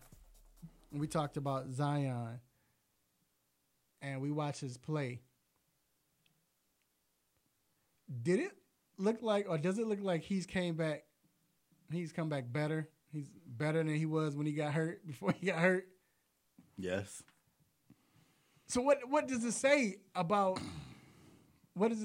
him now? The league need to watch out next year. Did it change your opinion on him at all? It did mine. I'm going to tell you why it did mine. I knew Zion can play, and he was, a beast as far as you can't handle him physically, Mm-hmm. But I think with the fact that he showed, like, I'm about to put this team on my back. And he stepped up when they needed him, man, and made big plays. Like, in these last 2 games, to me, he grew up. You know what I think it was? Seeing how the team plays without him, right? Mm-hmm. And seeing what they need and how important he is, like and it made like him. We talked about a coach and all of that, right? Yeah, like it made him see, okay, this is what I need to do when I get there. Like when he get it now, he's going hard. Mm-hmm. He's shooting a 3, even when he only took a couple, but when he's shooting it with confidence. You know what I mean? He balling, he going in, and he getting it. He getting what's his. Like this gonna sound bad, but I mean it in a good way. He's believing the hype now. You know what I mean? I feel like he's believing the hype. Right. And I don't mean it in a bad way, like he's feeling himself, but he's like, you know what, I am this. I am, and he's taking over. Right, and the look he had on his face when they won, just like he was smiling like, yeah. We're here. Yeah. Like, we're here. And, I just feel like that now I'm ready to watch the tournament. Well, I've been ready, but I'm saying as a general fan, you hear people, I want to watch this tournament now. Because like we talked about how he sparked the. When's it start? Next week. Next Thursday, Next Thursday. Oh, that's perfect. Yeah, Selection Sunday is tomorrow. Tomorrow. Yeah, that's perfect. It's like Thursday. It's like they always start on Thursday. Yeah, that's perfect. Why you say it's perfect? Oh, you got something. Oh, I didn't know why. So anyway, but you talking out loud. But yeah, but I think from like the major conferences, you got teams that you feel like they can make it. They can, that, all right, like, I don't know. I still believe in, maybe because I'm a Big Ten guy and I'm Izzo, but I believe in Michigan State. You always got to believe in Michigan State. Yeah, and I think Michigan State right there, I mean, I like Michigan, but I think Michigan State is the cream of the crop when it comes to Big Ten. I mean, initially they weren't even ranked, right? What you mean? Like initially, the initial top 25, they weren't even in the initial top 25. I don't think. When Michigan State, when the preseason top 25, I don't even think they were in the preseason top 25. G, look that up. I think they were. They're always ranked. I don't know, but and they got pretty far up at one point, right? But Michigan State is always the team that with Michigan State, they're always going to be the team that with Izzo, when it comes to being in tournament play. You can't count them out in the Final Four. I don't care who he has. Michigan State started the season ranked number 10. Yeah, that's why I was like, but they always seem to hang around no matter who's on their team. Right. They seem to hang around. They can make a run. If they get the right matchup, especially in the Sweet 16, then it looks like it's possible that they can get to the Final Four again. Right. Hey, D-Must got it mixed up with football. That's what I was saying. Yeah, it probably was. Mississippi State always going to be ranked top 10. They see their team. Yeah. But with the SEC, Tennessee has been surprised, and you got Kentucky. I feel like I like Calipari, and I always said I think he's a great coach. Mm-hmm. I think people sleep on him because he has star power, but I think you have to learn how to coach star power. Mm-hmm. I don't see them making the Final Four. I don't think they have enough depth. But at the same time, I think with Calipari, with his experience in this, I think he can make it interesting. And I guess my point is, we got players right now, and college basketball as a whole is not as – you don't have that much star power as we had in the past. Mm-hmm. It's really – you got Duke, you got Morant, you got all of them, but it's not that many star power players. But I think we need to really pay attention to the coaches. I think right now, because of that, this is where the coaches come in, and they're going to make a difference. And like I said, Michigan State, Kentucky, of course, Duke, North Carolina. And it's possible, everybody keep talking about it, might be 3 teams from the ACC that might be in the Final Four, depending on how the and see, selection that's goes. That's what I was going to ask you too, right? Now, Virginia lost to Florida State, so we, I would think maybe possibly we may have seen the ACC championship last night with Duke and North Carolina, because now Duke is going to play Florida State. But we know how Florida State does upset Duke a lot. Like we've seen a lot of upsets. What do you think that does for Virginia? Do you think that hurts them going into the tournament? I don't think they get a number. They don't get a number 1 seed. Right. Well, but if they don't, because you have to consider Gonzaga lost their conference championship. Right. Virginia, they lost in the semifinals. Right. Carolina lost in the semifinals. Kentucky, what did Kentucky do? They play the Tennessee. conference championship tonight. So those are the AP 1 through 4 right there. Okay, so does that mean if Duke wins, I think they get a 1 seed. But does Michigan State get a 1 seed now? Does Texas Tech get one? No, I don't think. If Tennessee wins, if they beat Kentucky, do they jump to get a number 1 seed? I think Tennessee, if they win, you get a number 2. I think Michigan State. Well, Tennessee's already locked into a number 2 right now, I think, into a 2 seed. Even if they lose? Yeah. I mean, because I think right now losing in the conference tournament doesn't impact your seeding that much. Like, I think Gonzaga will probably still get a 1 seed. Yeah. As far as Virginia or North Carolina, only one of them will. Mm-hmm. I think Duke, if they go ahead and beat Florida State, they'll get a 1 seed. Mm-hmm. So now we're talking about 2 spots between Virginia, North Carolina, and Kentucky. And I think I don't see Virginia and North Carolina both getting one along with Duke. So I think Kentucky will get that other one if they beat Tennessee. But even if Tennessee wins, then that might open up Virginia or North Carolina getting one. But I think Tennessee is a 2 seed no matter what happens. But you can't give it to Virginia. They lost to Florida State, man, and their second loss of the season. But still, and Florida State is ranked 12 too. No, their third loss of the season. And Florida State ranked 2. They ranked 12. Right, but I think that Virginia may have more of a case for still being a 1 seed than Gonzaga. Maybe a bit more than Duke.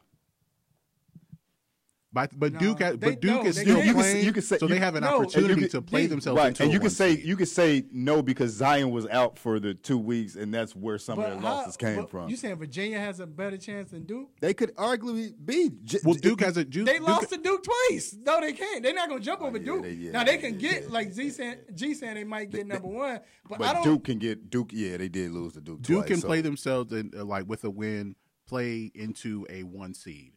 But I think Virginia may still get a 1 seed. They have a better case to be a 1 seed than Gonzaga does. Right.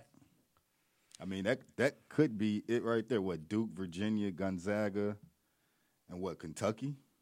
If Kentucky wins today. But if Kentucky loses, then that could open it up for Michigan State, maybe North Carolina if you look more of their resume, because they beat Duke twice, but it was without Zion. Right. All right, so I don't know how much context the committee takes into effect. And they only lost by one with Zion, so right. you know what I mean. I want to shift gears. Let me ask this question first before I ask you about baseball. This question has been floating around here in Atlanta. And if you're listening, call in if you can. Do you have what is your best non-sporting event? What I mean by that is like not a game, not an actual game. So, we talking about sporting events that is not actually a game. And when I say non-sporting events, I mean like Selection Sunday, the NFL Draft, Pro Football Hall of Fame. Are those? Do you have one that's better than all of them? Like, or your best, your favorite? It could be the combine. Anything that's not a game, but it's sports. For me, it's the NBA draft. Like, I really like the NBA draft. But okay, so the bad thing about it is I probably only like the lottery. Like after the lottery, I kind of after the lottery, maybe the top 10, I'm kind of out of it. But as far as the NFL draft, I don't. It's like the whole weekend. Like I'm not really on that. Well, even the first day you can say that.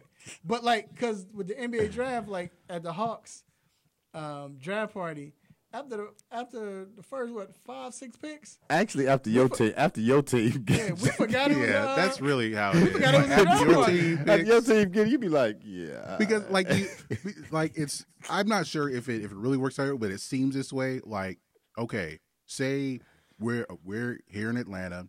We're at the Hawks draft party, right? The Hawks last year they had the 5th pick. They took Luka, and then they traded for Trey, pick, right? Something like Whatever, that. But yeah, So they made the trade. Okay, Trey Young is the guy. That's going to be our new guy. Trey is here by like 10:30 p.m. at the draft party that we've been sitting at for a couple of hours. So it's he actually called in, and it was like when he called, Trey. And that's my dog, Trey. I'm messing with you because you my dog. They asked Trey. So, what do you think about coming to Atlanta? Trey said, well, I think that it's great because it's really great being here. I like being picking. It's great. I mean, it's great, huh, Trey? It's really great, huh, Trey? It's great, huh? That's my dude, though. In most cases, like as soon as the guy is picked, he gets the hat. He shakes hands with the commissioner. He does the interview, and he's out of there. Yeah, right. He's being flown to the draft party that night. The fans are not involved. Like, what would you say is yours? For me, even though I like I like watching the NBA draft because it's faster. I had a hard time watching the NFL draft, and now they keep moving it. Now it used to be Saturday afternoon was the first round. Now it's Thursday night.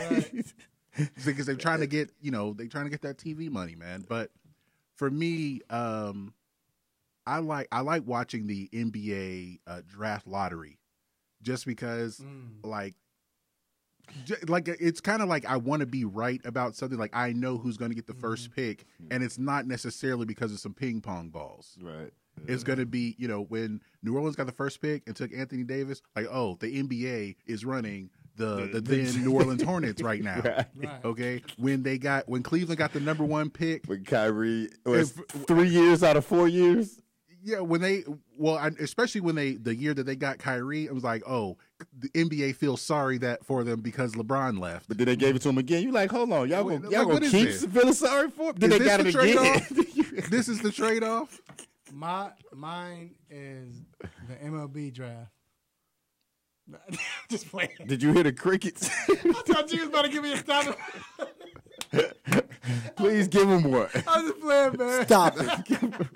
Did you hear the crickets? Everybody stopped like. I don't even know. I think NHL draft is more fascinating than MLB draft. I don't even think it comes on TV. No, it comes on. It does, but it's not like where the players are there and they get the hat. You just see Harold. What's his name? Harold. I can't think of his name.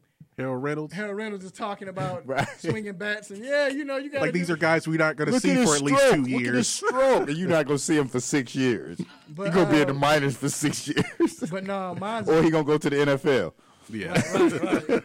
Mine is the Pro Football Hall of Fame. That's always going to be mine. I mean, just the anticipation. I do hate when Muzz be giving sermons or they be talking forever.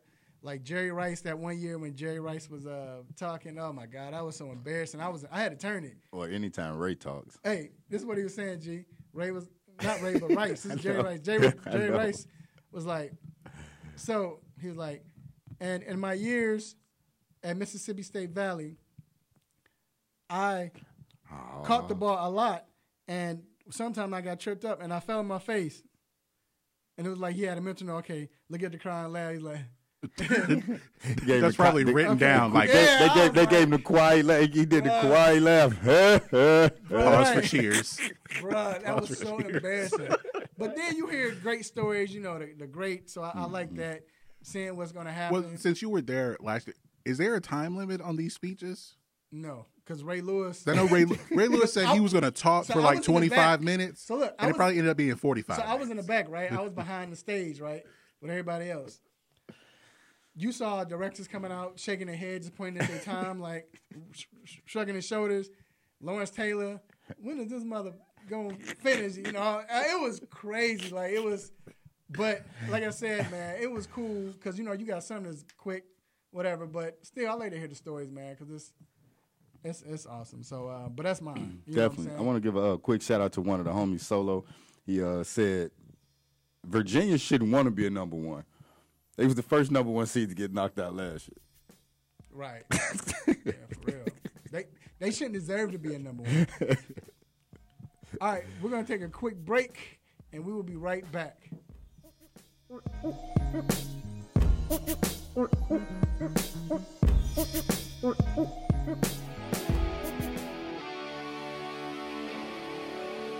Have a sports injury?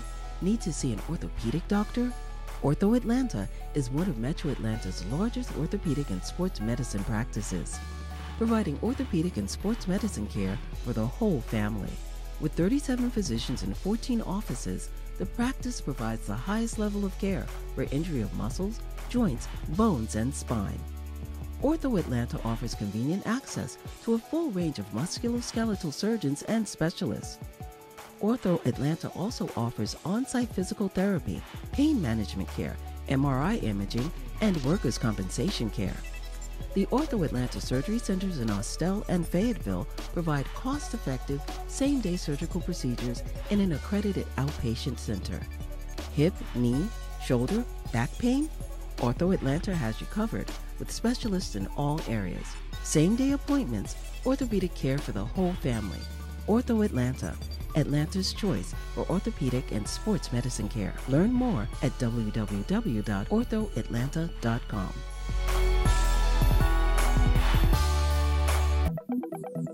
Are you tired of avoiding great tasting food because you want to eat healthy? Well, Salad Express will fix that problem for you.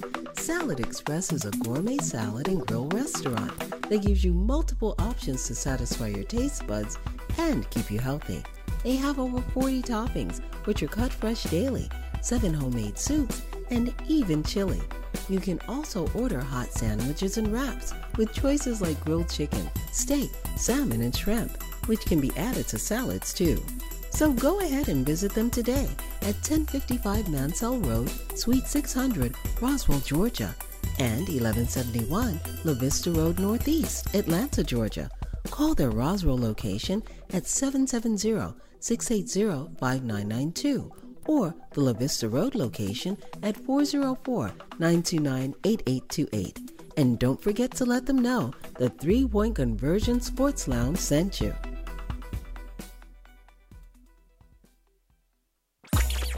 What's good, family? I'm Marlon Sucker Free Jones, a Sucker Free Life double LC, and I'm locked in every Saturday to the best sports show on the planet, the 3-Point Conversion, where no team or no player is off limits. So let's talk sports, the best of the best, the worst of the worst, and everything in between. Can you dig that?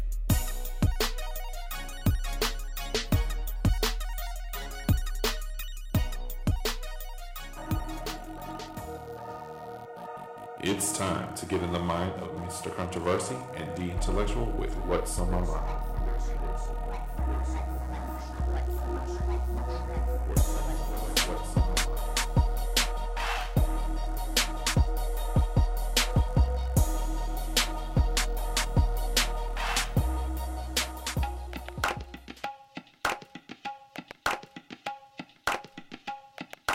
All right, we are back inside the 3-Point Conversion Sports Lounge. All right, so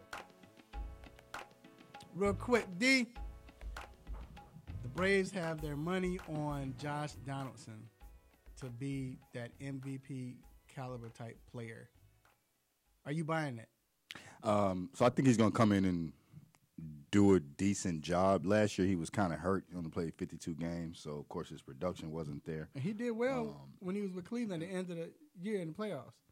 Yeah, he had. I mean, it wasn't horrible, you know. And like you say, later on with Cleveland, his slugging percentage got up to where he usually is. His OPS got up to where he usually is. His batting average was right there.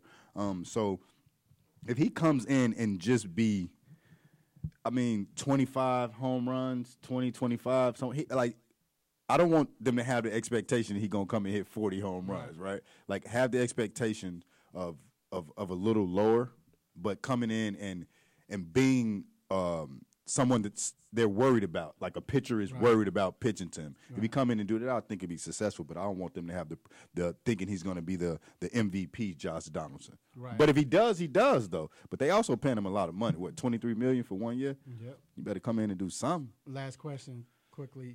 Yankees, do you think they finally get up to what we thought they were going to be? So what we expect them to be? They're definitely good. I think Troy Tulowitzki is going to help them. Severino is not going to come until April, maybe May. So I think that's going to be sort of an issue. But you got to beat the champs, baby.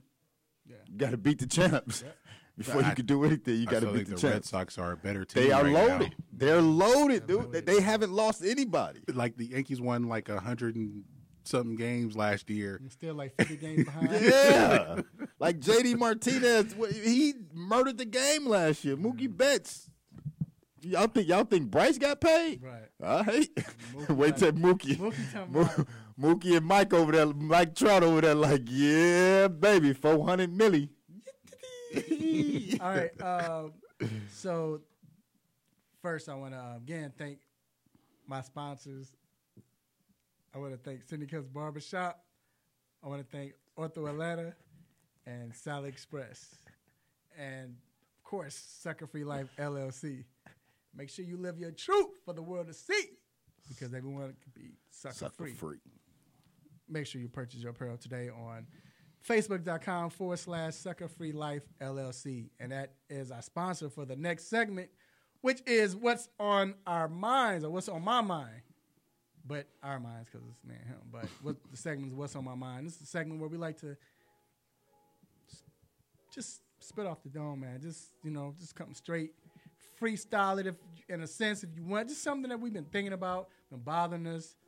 Just something we might not understand. But it's our time to be uninterrupted, unless G has a comment he has to say. That's the message, G. All right, so what's on my mind?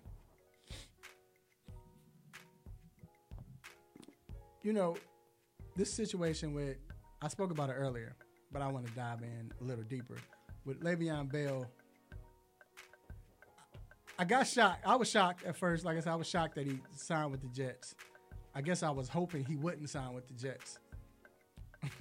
But he did. Yeah, he signed for less money than he would have gotten if he would have stayed with Pittsburgh, or he would have taken that deal. So all right, you've been hearing a lot of people say he's stupid, he's dumb for that, that's what he gets, and all of that. And like I stated earlier, it's about standing up for what you believe in. When you stand up for what you believe in and you take a stance or make a stand, it's usually you're making a stand against something or a stance against something that everybody else feel like you're wrong about or they don't agree about, which means backlash is going to come. You might not even get what you want, but it's making a stand, right? We look at Kaepernick. Kaepernick took a chance. He made a stand, right? He knew, and he said it in his press conference, I know I'm going to sacrifice. I'm probably lose a lot, lose millions. I might lose everything. But this is worth it. That's the whole point, man. And I hope children, grown men, women, anybody and everybody learn from this. Especially in sports, you see so many times where a lot of players, or athletes, I should say, they don't fight for what they believe in. They feel like they got treated wrong or the contract is not right. They hold out until the season starts, then they're back in. Because it's starting to hurt their pockets. But what happens? What they set out to be doesn't happen. It doesn't get accomplished. But in the long run, I guarantee you this is going to work out. Because now, what if other players start saying, you know what, I'm going to take a stand. I'm staying out the whole year. The NFL don't want them problems. NBA, MLB, NHL, whoever. So it's not always about getting what you want at that time. But if you're going to make a stand, you're going to have to sacrifice. You know what I'm saying? Like, that's the whole purpose of it. And I commend Le'Veon Bell for doing that. I'm proud of him. And like I said, you never know what happens. And he said he didn't want to do this just for himself. This is more for the future and other running backs. And we might see it happen. And that's what's on my mind. Man, I definitely agree with you. And that's one of the points that I brought up when they was talking about how much he made. Man, he made his point, though. Mm-hmm. And he showed other players, you can sit out a year. Yeah, you can sit out a year. You'll be good. Some team going to pick you up the following year. I really thought he was going to go to the Texans. I don't know why that never materialized. Right. Like, that would have been great. Crazy. So what's on my mind today is it's going to be an NBA thing. It's how in Europe or overseas, most of these players start playing professionally when they 14, 15 years old. For example, Luka Doncic. By the time he came over here, he had already won an MVP in the highest league in Europe. Making money, taking care of his family. However, over here in America, which we can always make sure America's going to get their money or American greed or whatever you want to say. If you're 15, you got to be in high school. You got to, as you continue to go 16, 17, go to college, you got to do this, you got to do that, so that everybody can use you up until it's done. I remember Mark Cuban saying that he prefers European players because they're smarter, they're learning the game a different way and things like that. I'm sure that's attributed to the AAU system and things like that. But another thing I like to point out is, well, people say, well, then a player can just go overseas for a year, then go to the NBA. So here's the thing. You want a 17-year-old to go to Europe in a place where they don't know the language just so that they can make the money and just so that they'll have the same opportunity. I just don't agree with that. I do think that European players come over here better prepared for the professional league, better prepared for what's going to happen, not just with having the money, but also with being around professionals, being around grown men, being in the media, things like that. And I'm not sure what the answer is, because again, we're in America. It's greedy. We know we want to get America's going to get their money, whether it's the NCAA, high school, or whatever the case may be.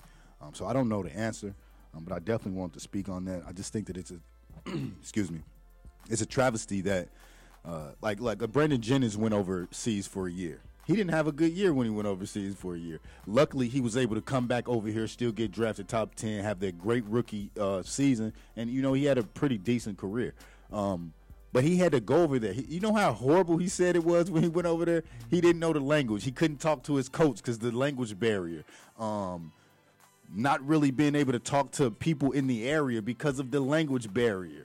You know what I mean? Like, when you're not from a place, it's not the same. It's not the United States. When you're not from the United States, it's not the same going to Europe. When you're from Europe coming to the United States, that's a different ball game. You know what I mean? So, that's what was on my mind today. I just wanted to speak on it. I don't know what the answer is, but European 15 to 17-year-olds are different compared to American players 15 to 17-year-old. And we need to do something about it. I don't know what the answer is, but we can figure something out. Hey, I'm with you, bro. I ain't gonna say that because then it sounds like I'm be supporting. I feel you on that. Like what? Nah, not supporting that Joker. All right, so if you heard this music, you already know what it means. It is time to let you go. But before we let you go, we have a couple of shout-outs, and you might be a part of it, so listen up. First of all, I want to give a shout-out to the Almighty, the Dundada. Appreciate God for giving me this opportunity to have this platform to say what I say, do what I do, make you all upset, mad, happy, want to give me the stop it button. I appreciate that. Man, I love you. Appreciate it, God. I'm gonna keep rocking this out. Thank you, Raphael. Welcome. Also, I want to give a shout out to Jerry Jones for giving me that drop. That little, I don't care how much I don't like it, I'm keeping it. Forget y'all. Also, I want to give a shout out to our sponsors, Cindy Cuts Barbershop, Sucker Free Life LLC, Ortho Atlanta, and Salad Express. We appreciate you all. Also, do you do that for memory? Anyway. Also, I want to thank my engineer, G. Happy birthday, G. Happy birthday, bye. Thanks. Hey, we're going to do like old school. We're going to punch him out. Yep, I want my licks. Yeah. 67 licks. All right, I ain't doing your show no more. Let's see what happens. Also, with a shout out, man, D Intellectual. Appreciate you, homie. Show, man. It's a great day to be here. Definitely want to give a shout out to God. Give a shout out to all friends and family that always tunes in, all our friends, our fans that tune in every week and also follow our following, our social media following. Special shout out to the homie Solo for coming up with that great with Virginia. And a special shout out to one of my friends, Deanna. She listens every week. I mean, since I've been on here, even when I hit her Saturday morning to tell her to listen, she says she's already listening. She's already ready. So, man, special shout out for always being prepared and listening. And she's a Patriots fan, unfortunately, but shout out. Thanks, Deanna. Deanna, right? Yeah, Deanna. Appreciate you. Also, I want to give a shout out to our guest, LA Broaders, for coming on, killing it. We appreciate you, sir. Also to my family and friends, wife, children, cousins, uncles, aunties, brothers and sisters, grandparents, and play cousins. Make sure you all have a great weekend. Stay safe, be safe, eat good, watch sports. Tell your family and friends you love them so they know that you love them while they're still alive. And until then, next week, same time, same show, same crazy host, same sports nonsense. Will you miss me? I'm out. Peace.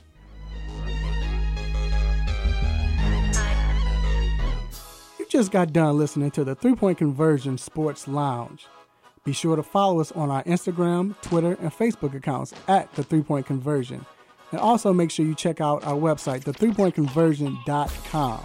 Be sure to follow us live and listen every Saturday morning at 10 a.m. Eastern.